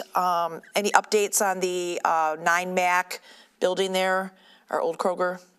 We expect to see contractors in here within the next 2 weeks. I don't think we have an official what is going to go there or what they're going to name it, but we should see action there here shortly regarding contractors. And as I think we've said, we should see action or get hopefully planning here regarding the St. Mary's, which is kitty corner to them. Okay, and then an update on the 13 Mount Harper, that Gabe's that was supposed to go in there, anything? I think they're still planning to go into, but not until 2025. Okay, and then lastly, the update on the Ridgeway project? My understanding right now is they're still working with DTE to get the pole moved. We're trying to get more information from them, but that is the understanding. And I think, as we all know, the DTE can be rather slow, and that's a big pole there with the transformer, et cetera. But our understanding is they are waiting on DTE to move the pole until they can get the project going. Just wanted to be able to put that out there for the people that are asking. Just a couple announcements. I'm a part of the Crisis Club. They're having their comedy night October 19th. This is an annual comedy night. It's by far one of my favorite things that I do in the fall. And so it's $75, and it comes with hors d'oeuvres, unlimited, open, premium bar, and a complete dinner. And then we have a headliner and a opener comedy night. It's a lot of fun, and it's going to be at Lakeland Banquet Center. And if you guys want tickets, it's coming up on the 19th of October, which is just in another week and a half here, and a little over a week and a half. And if you want tickets, please give me a phone call. I've got plenty of tickets, 248-767-9961. And then just want to talk about Social District. We only have a couple left. And our weather's been holding out here. Very nice October weather that we're having here, and hopefully this Saturday it's supposed to be like 67 degrees, so not a bad night for a fun Social District. And it's going to be the Fun House, which is a high energy dancing music, so that should be a lot of fun for everybody to get out there and dance. Also want to bring up the Halloween in the Park, October 20th. That's coming up real quick. You can get your tickets, your wristbands at the Civic Center Parks and Rec Department, and that should be a real fun time. I know that my grandkids should be coming out to that, so that's a really good time. And that's all I have for tonight. Thank you. Mr. Ribello. Yeah, just to piggyback a little bit on Linda's Social District. So the last 2 dates are this Friday, the 12th, and October 20, or Saturday, October 12th, Saturday, October 26th. So plan accordingly for a nice send-off for the Social District, which I think, is that the 4th completed year? Is that how long we've been doing that? Yep. Yes. Wow. That's incredible. That's incredible. Okay, 4 years gone by that fast. But what a success. Could have never Agreed. seen it better. Yes. Yeah. The nice thing about that is all these new faces you see that young people coming in, and they talk up our city quite a bit. That's for sure. They're happy with that. Coming up here, I guess this would be a question for the city manager. Is there, at our next meeting, are we going to be bringing up the police and fire buildings, the options for funding and? That is correct. Well, the police and fire and Cunningham and Olymp and partners will be doing their presentation. Okay, so they're coming in 2 weeks. 2 weeks. Okay. So I guess if we have any more questions, or if I have any more questions, it's all on the table right now coming up. And we have reached out to them. We're hoping to get their information by next Wednesday. The following Wednesday. And our goal is to make sure we get it to council before, like a couple days before the Friday. So as soon as we get the information, I will try to relieve that just so you have more time to look at it over the weekend. Okay, thank you. Per Councilman Karen's request. Okay, thank you.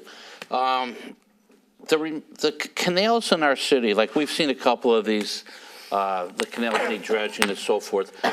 And this doesn't have to be right now, just in the future, maybe next week or so. What canals are we responsible for? Is the city of St. Clair Shores responsible for any canals? We are. We have any of the ones that have a direct drain and is required for our, I'm trying to remember the exact, Denise will probably know the exact ones that actually has an outlet that is Alexander, that has a requirement. And we just, we're in the process of doing that one now with them. Because we're responsible from the mouth of the water to the drain. They're responsible for doing anything further. Okay, so there are some. That was a question I had that somebody had asked me anyways. The hockey thing was always seems to get better every year. Too bad we couldn't rob Spinazzola, Parks and Rec director, back there. Next time we give Stewart like a dust mop or something so we can get it while he's up there close to the top of the ceiling. Didn't have a chance to go to the Pete Asia viewfinder thing, and if the Asia somehow keep him in your prayers. You know, Pete was a great guy, and what a beautiful thing to put down as a permanent reminder, the viewfinder. Logan, I didn't get a chance to see Logan, so if you're watching, I'm sorry, I took off a little bit early and took a road trip. Questions about broken trash cans. Dustin, if you can give us some information on how do people get their broken trash cans? Yeah. So if they have any broken trash cans, we can get the information. There is an online through Priority that they can put through. Priority will replace any can that was broken by them. Okay. If it happens to be wear and tear where they broke it, our DPW does carry parts for each one of our trash cans as well. Oh, okay, so they wonderful. can go to the DPW office and find out if the part that they need is available. Okay, because typically it's the wheels. I get that question a lot, more than I thought I would, about broken trash cans. Okay, the juicery, Beyond Juicery, it came up, I don't know, they were up here a few months ago. He get any word on that thing? It's 11.5 mile in Harper. You don't have to, you know. I believe that their permit has been approved. It was in review. Okay, because those things, that's a heck of a win for, you know, 11 Mile Road, 12 Mile Road area. That's big. Those things are popular. And Dave Mesery looks like he left, okay. He had some questions that I forwarded to the police chief about how the disposal of people's pets that somehow, you know, they get run over by cars and so forth. So, Chief, thanks for explaining that out to him, and, you know, he's a happy guy. So maybe some little other things that we might be able to take care of on how we dispose of the pets and so forth that we're unfortunate to think of. That dog's not there listening to this. Okay, he was here earlier. And one last thing I wanted to say, and we sort of started the meeting. I take my hat off to Mayor Walby for stepping up like he did. I give you an applause. That was very, very nice to stick up. Abby, behind you 100%. Okay, you did the right thing. And This is our logo, our mascot for the city of St. Clair Shores. You've never had one before, okay? So after me, I'll take a picture of you with it. Oh, yeah. And this is for the muskrat is the St. Clair Shores mascot. And once in a while, I give these out for people that did the right thing, who stood up, and congratulations, okay? And sometimes these things happen. Listen, I personally could care less who you vote for, prosecutors, but I don't like somebody throwing something on the city of St. Clair Shores footsteps on our porch, blaming it on our people. You got 70-year-old people running around distraught, okay, because you want to pick up a few votes. That's wrong. Now, a guy like Pete Lucido can handle this stuff, okay? Like I said, I don't care how you vote, but when you want to bring something to our doorstep and throw our residents under the bus for a couple votes, and then try to solicit money hours later, you know what? The people have to sort of step back a little bit and look at it like they're better than that. And our people are better than that in St. Clair Shores. It's got a good town. Intend to keep it that way. So, Pete Lucido was born here in St. Clair Shores, raised most of his life here in St. Clair Shores. So, in strictly my opinion, which is coming out of my mouth right now, that's why they picked St. Clair Shores people. Because Pete's here, and they probably figured he's got the most support here in St. Clair Shores because people know him. And they chose our town to throw garbage on, okay? So just remember that when you vote, okay? Abby, again, behind you all the way. Thank you, Mayor. Thank you. Ms. Rusi. Thank you. First off, I know you mentioned Don from Priority. You know, I'm just want to give a shout out to him. He only hears from me when I'm passing along residents' complaints, and he's always very receptive and helpful, and he's like that with Priority. He was like that with GFL. He's been like that for a long time, so his efforts on behalf of our residents are appreciated, and all the issues I have with Priority do not extend to Don, who is always a very lovely individual to deal with. One of the benefits, I guess, of being one of the last ones to talk is I just get to say, yes, just the fire open house was wonderful. The firemen always do a great job opening up their house and showing the equipment to the children.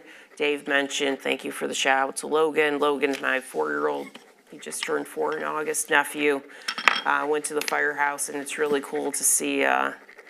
You know, I've been to a lot of these as like an adult, and you kind of look, you're like, whatever, but to see like a 4-year-old just go nuts. Like, he gets to hold a fire hose, he gets to try on the outfit, you know, he gets to do this, he gets to do this, he gets to go in the ambulance. It just, you really see how much kids appreciate the opportunity. It's really nice of the firefighters union to put that on. I know it's appreciated. It's funny you mentioned Logan watches the meetings, so he's always 4. He watches the meetings, so I say, Logan, do you watch Auntie on TV? And he says, no, I watch Auntie on the tablet, because he watches the meetings on the tablet, not on TV, and he's 4, so he's very literal.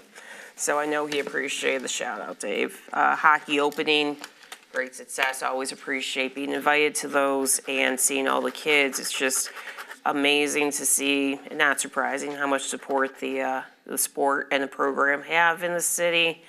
And it was really cool to see Mr. Stewart go up on the cherry picker this year versus the ladder, because that was always a little precarious. But it reminded me kind of like at the time I didn't know he was going to go up on that thing.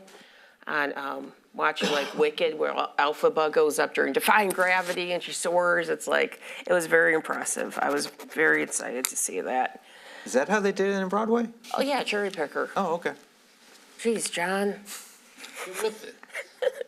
See it a few more times. You'll see it if you look in the darkness. They hide it with their cape, okay? But also, jeez. No, it's magic, Dave and Logan.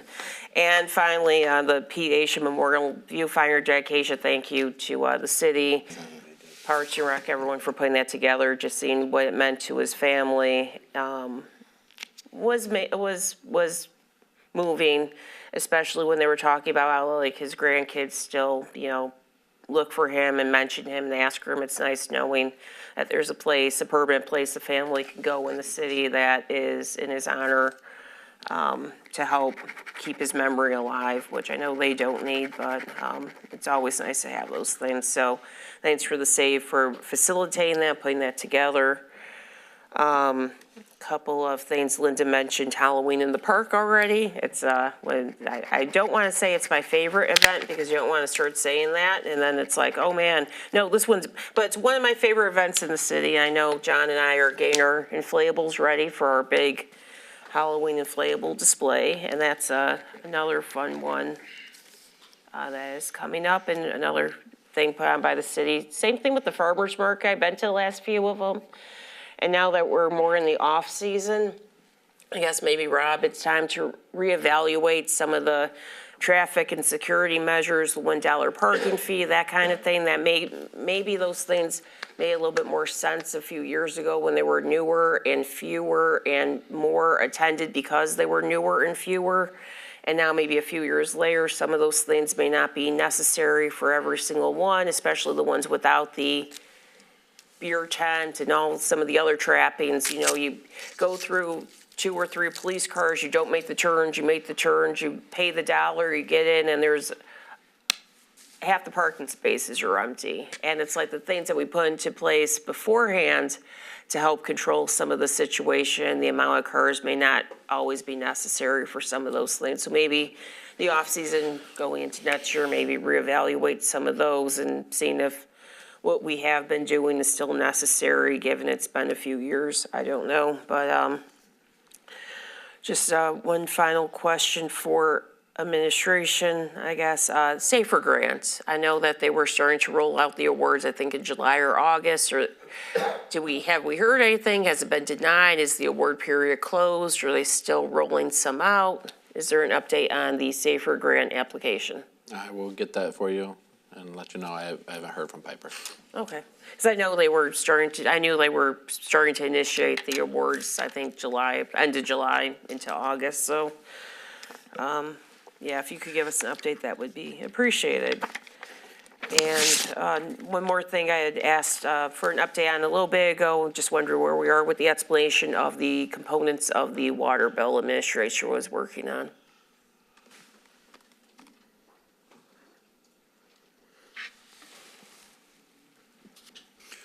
We do have new bills about to be ready to be rolled out. Vicki Shipman was working with our new printer. I believe the updated explanations are on the website now at this point, and the new bills will have the explanations on the back as well. So I actually have a mock-up for the printer that I can share with council. Yeah, that would be appreciated, just in case, we fielded a lot of the questions. It would be nice to get a heads up on those, so just in case people have questions, or maybe we have some input into how things are laid out, given we know sometimes some of how the questions come up. So, okay, thank you. That's it. Thank you. Mr. Karen. Thank you. First, Police Department, they're having their open house this next Saturday at Blossom Heath on October 12th from 10 a.m. to 2 p.m. And they're going to have K-9 officers there, SWAT team, drone demo, swag to give away, and bounce house. So coming out to Blossom Heath from 10 to 2 on Saturday. Check out everything our police department has to offer a week after everyone saw the fire department. So great that police department's doing that, reaching out to the community and being very accessible. Again, October 20th, the following Sunday, big Halloween in the Park event at Veterans Memorial Park. Get your tickets in advance from Parks and Rec. Remember, they are half-hour time slots, so it actually helps control the chaos in the park and spread everything out. So it's just not, one of these events where you have to get there early or else everyone's going to run out. Everything's spaced out. All the vendors know, how many kids to expect and to be prepared. So it'll be a great event on Sunday, October 20th. So come out for that and get those tickets in advance at the Parks and Rec Department. So first, got several questions looking for updates on. Back on August 19th, I had asked regarding a communications plan. Mr. Lent, any progress on that or any anticipation when that's going to go to the Communications Commission? I can take that. Oh, I was gonna say either yourself or Assistant City Manager is working on it too. We've had. Mike, I'm please. sorry. Hello, Mike. Yeah, we've had one communications meeting since then, and we did get an update. There's several phases to this thing, and I know Matt is helping us as well on digging it up as we look for some best practices. But I can tell you that there's a lot of pen going to paper already, and I don't know what the final date is going to be, but I know that the communications group's going to want to look at it before they send it forward. So Any estimated timing, so I know when to ask again? well, just keep asking. We'll let you know. But I don't know if you want me to do that. But we've got a No, we've no. got a If you don't. communication meeting this Wednesday. So hopefully I'll have an update and I can maybe give you an update at the next meeting. Matt, do you have any comment? No? Yes, we're working on a draft to have available that reflects the comments from from the previous communication committee meeting, as well as staff comments that we'd like to have back in front of your committee for Wednesday. All right. So back, also on the 19th, I asked regarding Christmas lights, these city-specific locations, not Tifa, not tunnel lights, not DDA, but the city one. So are we all set on that, knowing, is it going to be below the 15,000 limit? Yep. And do we have a plan for that? So we do have was able to pull up all the information. We will be under the 15,000 this year. Big reason for that is the police department. Obviously, we're not going to be decorating in front of the police department. So that will keep us underneath the $15,000 threshold. And we've already reached out to LSI to make sure that we're able to either keep that under the 15,000, or if it does end up going over or teetering over, making sure that we go ahead and get some bids and that kind of stuff. But we do have a lot of the lights purchased now, and we're able to most likely be able to keep that under the 15,000. Okay. All right. And then so this goes back to an email on July 17th. This goes back to when I was asking about the 12-mile water main and some back and forth with staff on how that was chosen. One of the things that was thrown into the email was that cast iron water mains also have lead joints. And so that was priority number one, was to get rid of the cast iron water mains with lead joints. I had asked to be provided a list of the cast iron water mains that had lead joints. So I'm still waiting on that from July 17th. I'll go with DPW. Okay. And did read through the response letter from the meeting with priority. And I think there is progress. I think definitely in terms of the timing of the pickups and, so I think that is definitely progressing. I would challenge what they're saying in the phone system. I think just in the last few days, I've gotten a couple of complaints of people still waiting an hour. So I don't know whether that is still some glitch in their 4-phase rollout of their answering system that they laid out here, but, where they're saying the average wait is 7 minutes, but we still got people that are stuck just on hold. And to kind of answer that a little bit, when I'm talking to Don, as they go through the phases, as you can imagine, taking on 73 clients, they were getting a lot more phone calls. He said what he was trying to do is individualize it per contract, because a lot of the contracts they actually ended up taking on, they actually do individualized billing for each one of those people. So when billing dates, when people get it, it bombards their entire system. Guess what? They knew all this when they took over the 73 Not saying they don't. I'm not communities. getting issues. I'm just telling you the rationale of what was happening. So on certain days, their time volume is much quicker than when they roll out a bill for one of their organizations. So what their goal is, as part of this phasing system, is being able to route just a billing department that will handle all phone calls that'll be different and separate from their complaint division. And that's part of the phasing and everything they're working out with their system. So hopefully we're going to start seeing some changes on that. They are still working through some of the glitches, but that was the main rationale. Okay. And I think in terms of Mr. Vinay's response, in terms of, where we had the two sisters that were having to clean out their father's home after he had to go into assisted living, and how it wasn't picked up. And the response was, well, they'll pick it up as a courtesy. Not that was contractual. They're required to pick it up. No, they're picking up as a courtesy. Now, what basically says, is that while they do tag items that they think are not appropriate to pick up, and about how they magically just show up as missing, when a homeowner goes to complain. So knowing the people that were doing this, that was not the case. And looking at it, a lot of it was in large contractor bags or boxes.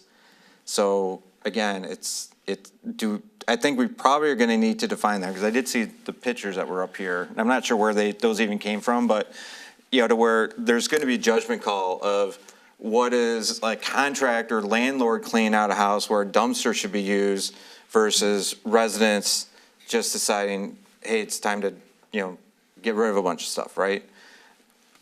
Per the contract, there's no definition of that. So if it's at the curb, they pick it up unless it's over a certain weight size, but I don't even think that's dictated in the contract. Because I think we get questions all the time regarding mattresses and that, and, I think when we have to answer them, we're always a little hedging because we don't know what type of new little finagle may come up. So I think we really do need to get some very clear guidelines in place, because I don't think the contract covers that at all. Does it? And that was, I will tell you, that was one of the conversations that we did talk about, of if they are not going to pick it up, that you just don't leave it. So then it's a question mark. They need to make sure they start tagging, and then making sure that any bulk pickups 100% are covered. Any mass cleanouts is a little bit different, and I know that's what's been brought in front of us before. This was one of the questions that actually I think Councilman Rebello got from a resident, but as you can see, there's bags kind of thrown everywhere. They did at least roll up the carpet, but then you also see tack strips sticking out of some of the bags and that kind of stuff. So we did tag that one, and we did announce that if you don't get a roll off, it would almost fill up an entire 15-foot roll off. Right. So we did not pick that one up. We tagged it, and we sent code enforcement out. Okay. All right, and then the other thing, follow up on the pricing based on the number of carts that we use. That was all part of the original Rizzo contract. Yep. I think that was back from July 15th. If we've gotten any headway on that, or if we've actually ever adjusted the pricing going back that time. Then probably also for DPW, September 5th, I'd asked for a list of where we removed tree, or the contractor removed trees, and where basically was just, the dirt was just leveled and that was it. And main concern there is that if we remove the tree as part of a sewer replacement, we put back sod, we restore the whole site. If contractors are moving it, we're basically leaving dirt and nothing's growing there. So where are we at in getting that list? Because I think the response was that there were going to be photos with it, or people are going out doing visual inspections. And I'll touch base with Brian and get that information too. All right. And Rob, you've been left out for too long. Could you give an update on the Kite Monroe lighting? Because I know it came in back in July. The bids came back in July, and so if that doesn't come before council at the next meeting, those bids are null and void. So what's going on there? Yeah, so actually I was going to send an update to council through email, but we did get bids back in. When we put it out, or when we got awarded the grant originally, we said that we were going to do all the field lighting. And we think that it was severely under budgeted when it was submitted. And when those numbers came back, we decided that we wanted to narrow the scope down. So we put it out originally to do all the lights. The number came back way higher than we anticipated. And we've decided that we want to do fields A, 1, and D. And one thing we didn't consider when we put it out originally was using new light poles. So we've decided now that we think we're going to rebid it with an option to put new poles in or use the existing poles. So that's kind of where we're at right now. Okay. And when do we anticipate that going back out for bid then? Chris is finishing the specs up, I would hope this week. Okay. All right, thank you. And then splash pad of... So one of the updates we got from Jason is that the lines underneath need to be inspected, and he was getting help from the sewer department to camera those. When is that going to be going on? We did that last week. Did last week? Good. Yep, and we didn't find any leaks underneath, so that's great news. Okay, we're still got water loss going on. We do. We think there's an electrical issue that is forcing the loss of the pump putting out as much water as it needs. So we're Jason's going back to the electrical contractor that we used at the pool to inspect the wiring in there. So we may need to do some electrical work. Okay. All right, thank you. And then, Dustin, these are probably better set for you in terms of the pump house flooding for the pool. One of the original email updates we had where you were asking Partners in Architecture of why a generator was not included in the plans if that sump pump didn't work, that whole room was designed to flood, right? That's correct. So did we get any answers from them? So we've actually met with Peter Basso's, Partners, and Aquatic Source, the three subs that Partners has. We are working on a resolution, and some, I would tell you, we're working through with Partners right now to actually receive some credit, and then also to get the electrical fix, and then also the engineering work for the electrical generator done for free. Okay. And so for the generator question, to put one in, are we gonna be able to reuse? I think we've got one that's in storage from prior, that was prior use for the police station? Yeah. So we are looking to see if we can reutilize that. Peter Bassos hasn't went out and looked at it. They're doing the current engineer drawings for it right now. As like I said, as part of the not having this done prior. And then they're gonna let us know if that'll work. If not, the smallest industrial size generator will work for that location. Okay. And then what about in terms of the insurance carrier? Because I think, are we waiting anything from insurance to order the new pump? So yes, we've already put it through insurance. I know it's gone through that process, and I'd have to check with Jason if the pump's actually been approved and ordered yet, or through the insurance, and where we are with that, I don't know. So the pump itself is actually fine. The motor is the only part that is gonna need to be replaced. Okay. So the pump, they've already done an inspection. We did inspection with the motor too. We took it to Detroit Pump to find out what exactly all needed to be repaired, and it was just the motor, so we're looking to get that motor. Okay. All right, thank you. Yep. And let's see, so the next set is for Denise. Yep. So, in looking through the bills this week, I did see a $5,000 check to the Macomb County Chamber for a hotel study. Correct. And so is that in partnership with other communities? Because I know there was an article back early September about some shindig at Hook, where they were doing a convention hotel study for all of Lake St. Clair. Right. So are we paying for part of that, all of that, or? No, they're just part of it. We are collaborating with the county. It's through the Blue Economy Initiative. And I believe there are 4 other communities that Okay. are part of this study. And how long is this study going to take, and when will we expect results? I expect to have them by spring of next year. So we've met once with Jones Lang LaSalle, which is the entity that's doing the study. And then in talking with the county, we'll be meeting with them again. Okay. And then, hang on. This is all in sections. Okay. So next thing was, when we were putting in the pump station at Veterans back in the spring, the electrical line got hit that goes to the Veterans light sign. It did. Brandon's been trying to fix it, but I think he's hit a limitation that the original contractor is going to need to come back in and fix it. That's correct. And I did get that in email form from Mike, but I didn't have any dates or anything. So where are we at in terms of, one of that getting repaired, but then also just making sure that pump gets put in place at some point? So we last week got the pricing from DTE now the project is being done in conjunction with the EV chargers in Veterans Memorial parking lot to reduce the cost from DTE. We got their costs last week. We're waiting for them to send us the contract agreement so we can bring that before council. And then once that happens, we'll put in the transformer. The contractor will run the lines to the new control box for the pump itself, and then connect all of the electrical and fix the sign. In the interim, we have solar lights on the sign. Yeah, I'm more worried about when I have to put my Christmas wreaths up. I understand. Solar lights ain't gonna work for that. I get it.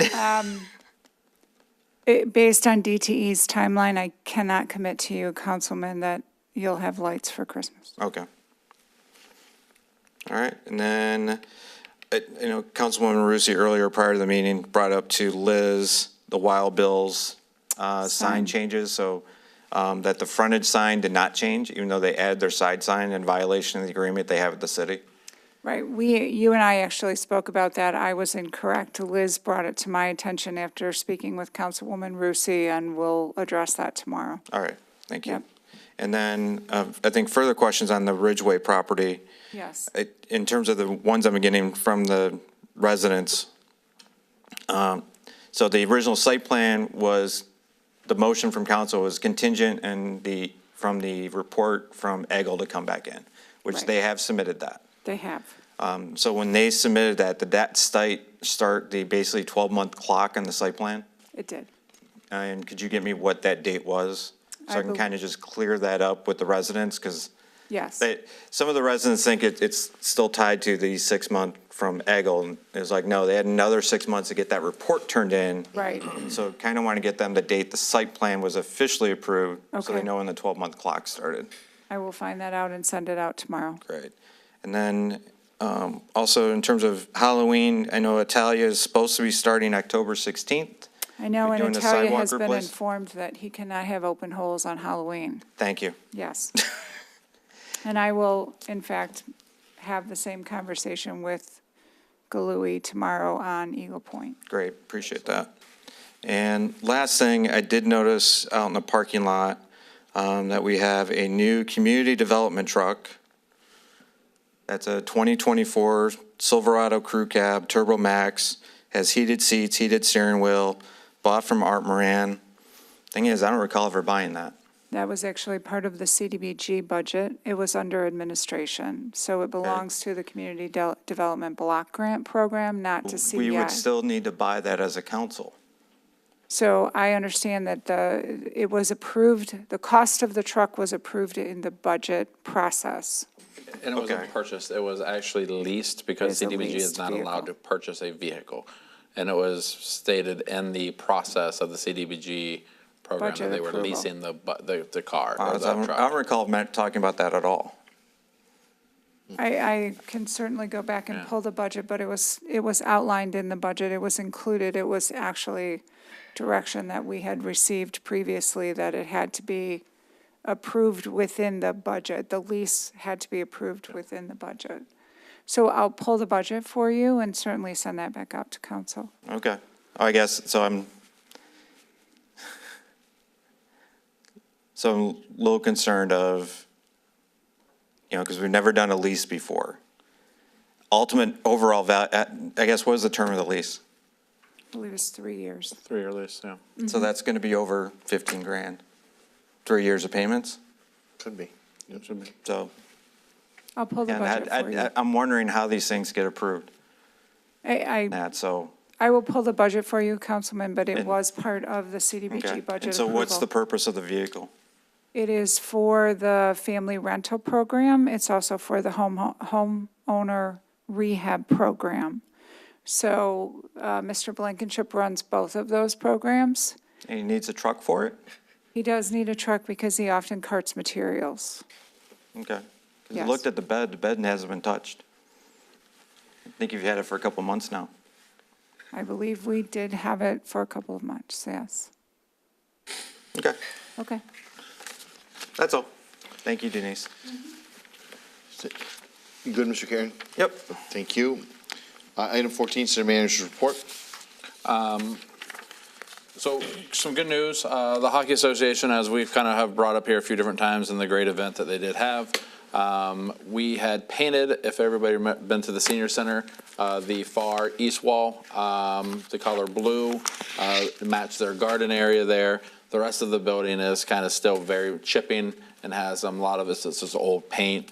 And with that wall, it actually really stands out now. So the Hockey Association is going to be paying the contractor to actually paint if we supply the paint for the building. So the paint for the building is approximately about $4,000. So we're taking that out of supplies, out of a few of the parks budgets, and we're very gracious for the funding from the Hockey Association to go towards painting the building at the Civic Arena. And then also, very sad to say, but very excited for this individual. Renee has put in her notice to retire effective January 1st. She's been stepping in for Laura. I could not be more excited and happy for her future endeavors, but she is going to be greatly missed. And so I just want to let everybody know we are going to be posting that position almost immediately. And we'll start on the interview process, and we are looking for a finance director. Renee, thank you. We're going to miss you, but we're also excited to have you retire and enjoy retirement, et cetera. So.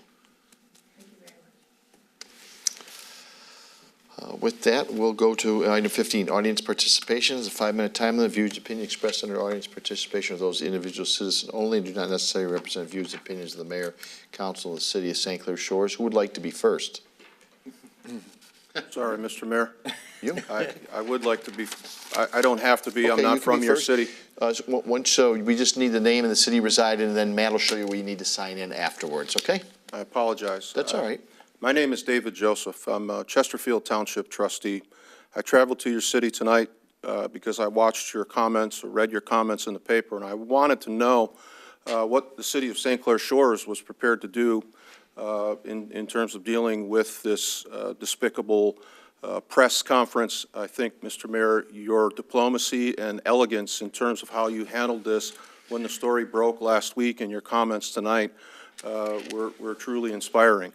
I intend to go back to Chesterfield and talk with my board. Our meeting is tomorrow night about what we might want to do preemptively to lay out some foundation for how we support our seasonal election workers. And talking with the clerk over the weekend, she's terrified, as a number of municipal clerks are in the communication that I had over the weekend. As they should be. It is really a disastrous thing to watch unfold, and as I watched the news story break, full disclosure, Mr. Lucido is a friend of mine. I've been friends with Pete for over 30 years. I started when I was a young protective service investigator with the state of Michigan, and Pete's law practice represented some of the most indigent clients, women who were trying to escape domestic violence, and Pete was there with his firm to represent some of the most broken kids, families, mothers. I followed him when he went to the state legislature. He was instrumental in passing some legislation that was really impacting for broken families and kids in our community and in our county. He went there famously saying, "I didn't need a job, I went there to do a job." And he came home to Macomb County to take over a broken prosecutor's office that had been riddled with scandal. He had an opportunity to prosecute this case. I understand that your police department sent a report to his office. He reviewed it.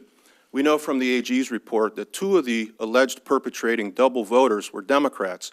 Can you imagine the bandwagon that Mr. Lucido could have had he brought charges and prosecuted this case in the manner of the AG? When he looked at it and he read your investigators' reports from the papers, we know that wasn't justice. Ms. Rusi, you talked earlier in the meeting about the facts being irrespective of the parties. He didn't evaluate party. He didn't take advantage of a political gift that he could have. He realized it was a mistake. The AG, unfortunately, didn't have that same level of character. She brought charges, despicable charges. I listened to the comments. Despicable, unexplainable, gross, political theater, abhorrent charges against your residents and your seasonal workers. Grateful that they have counsel like Mr. Erie and whoever else that you'll rally around them, and I appreciate the way that you rallied around your clerk tonight. But the newspaper headlines, when the Attorney General was wheeled out of the big house like Otis, the town drunk from Mayberry, she responded in the paper talking about being overserved, and she said, "I screwed up." I hope that when she walks back these charges, there's at least alcohol involved. I hope there's an overzealous bartender somewhere that contributed to her charges, because the thought of her inflicting the collateral damage that she's done to score political points. And Mr. Ribello, you're right. Mr. Lucido does have broad shoulders. He can handle this. In fact, when I called him and said, Pete, what are we going to do? This is terrible. He said, Dave, you have daughters? I said, of course. I'm at my daughter's wedding. That's where I need to be. That's where I need to be. And the quote that he had in the paper was, he didn't take any umbrage with the AG's decision. He said it's common for the AG to look over county prosecutors' cases, and I'm happy that justice will eventually be served. He didn't take the political bait. His opponent did. And within minutes, her Facebook page solicited contributions. That's despicable. And the residents of St. Clair Shores deserve better. The residents of Chesterfield deserve better. And all the residents in this county deserve better. I would like to close by pointing out one thing. Your board supported your clerk and your residents. Two of your board members, Mr. Frederick, Ms. Burgess, your picture is on Ms. Hines' website.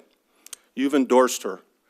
And I would ask that you withdraw that endorsement and send a message to your clerk and the county residents that that behavior is disgusting and you will not endorse it. Thank you. Thank you. Can you just sign in, sir, to be great? Absolutely. Thank you. Yes, ma'am, you're next. Hi, my name's Corinne Franks, and I just moved to St. Clair. Pull that mic down so we can, thank you. Okay, my name is Corinne Franks, and I moved here last year. I lived in Grosse Pointe Farms for 44 years. I was in Grosse Pointe since '69. Love this community. But you changed trash collectors at the beginning of the year. We didn't change them. They bought Somebody They else. bought someone out, yes. Right. And I will say, they're terrible. They're terrible. You know, you don't want somebody to throw the trash can on the ground so it can roll across the street. They need to put the lid back on. They need to put the trash can back here, put the lid back on, you know, because that can cause damage. And I think you guys need to talk to them or get rid of them and don't renew their contract. We are trying to work with them, yes, ma'am, Okay, but. to improve service. But I'm not seeing any good service. On trash day, I'm walking across the street, grabbing my garbage can, bringing it across the street, so that tells you something. Yes, ma'am. Okay, done complaining. Thank you. You But have a I good do evening. love your community. Thank you. Yes, ma'am. Anyone else? Yes, if you'd sign in, sir. Evening. Good evening, like way evening. My name is Alyssa Diebold. I'm a member of the Macomb County Board of Canvassers. We are a body that reviews every single poll book in the county following every election, and we certify the elections here in Macomb County. I'm here tonight because of the double voting charges. You have a very skilled clerk here in St. Clair Shores.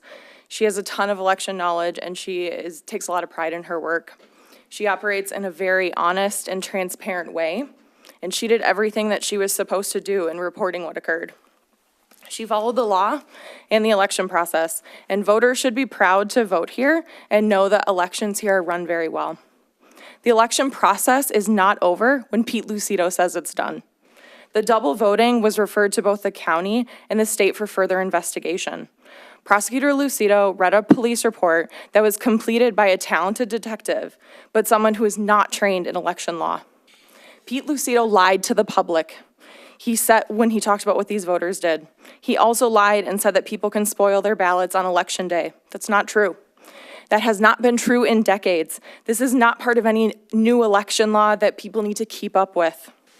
The Attorney General's office was fulfilling their legal requirement to complete an investigation and pursue charges based on that investigation. This is not political theater. This is the election process, and U.S. elections are sacred. We can talk all about, or we cannot talk all about all of the checks and balances that are in place and then whine when those checks and balances knock on your door. If we want people to believe and have trust in our elections and believe that only valid votes are accurately counted, then we need to respect the entire election process, including those who are doing their job protecting our elections. Sometimes when a mistake is made, it is still breaking the law. Just because you're speeding in your car for a good reason, it does not negate the fact that speeding is against the law, and if you get caught, you will get a ticket. People who vote twice must be held accountable for breaking the law. People who allowed that double voting to happen, which in this case was deputized employees who happen to be called clerks, must also be held accountable for breaking the law. Thank you. Thank you. Anyone else after this gentleman? Okay. Good evening, Mayor and Council. First of all, regarding the hockey opening day. Your name and the city you reside in. Oh, I'm sorry. Paul Dopke, St. Clair Shores. Thank you. It was last week when Cliff Stewart called and said, I'm sorry, my mom sounds funny, but she just is not going to have me climb that ladder one more time. And I responded by saying, Cliff, this is St. Clair Shores and you're a Stewart, you take pictures. We won't accept no. So we were able to work through that. And many of you talked about Pete Asha tonight. I just want to mention a memory I'll always have of him. When we did the last renovation at the hockey rink, Pete graciously said that the tile union would be happy to help if we bought the material, they'd do all the work. So I know they're scheduled to work. I go there one day and here's Pete. He's tiling a room this big. I go, well, where's the union? He goes, I am the union. He did the whole thing himself. So, one question, how many boards and commissions do we have in this city? A lot. 40. 40? I said, 43. Really? pardon me? 43. 43. There you go. And how many people would you say on those boards and commissions? 10? Oh, 500, more than 500? More than 500, okay. Well, I know that I'm on the planning commission, and I believe this year so far, we've had 9 meetings for a total of $135. Fortunately, I've never had to hire a criminal defense attorney, but when I asked Google, they said the average criminal defense attorney ranges from $200 to $600 an hour. I can't speak on behalf of the union people here in the city, but I think I can speak for the planning commission, and we applaud you for standing behind these people, and I thank you. Many people often ask, well, why do you still live in St. Clair Shores? You know, this is why. We have people that stand up for the right thing. And quite honestly, I think it's pretty sad that during a time when this country has never been so politically divided, that it would appear that the Michigan Attorney General Office has taken us to a new low. Long gone are the days when families and innocent people are left out of the politics.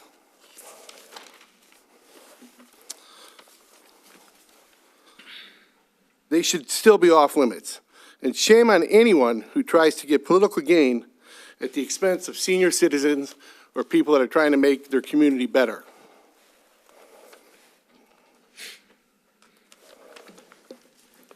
I have said this to many people. There are so many families that are here third, fourth generations. And this is why, because we got a great city and we got a great council.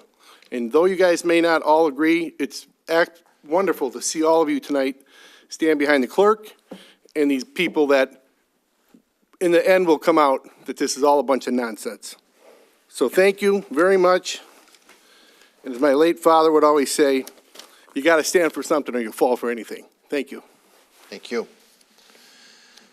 With that, we will go back to mayor's comments. I don't have any, so we'll request to meet in closed session as permitted by state statute MCL A 15.268, section 8H. So moved. Support. Moved by Mr. Karen, supported by Mrs. Rusi to go into closed session. Roll call vote, please. Councilmember Karen. Aye. Councilmember Rusi. Aye. Councilmember Burgess. Aye. Councilmember Frederick. Aye. Councilmember Rubello. Aye. Councilmember Vitale. Aye. Mayor Walby. Aye. Good night.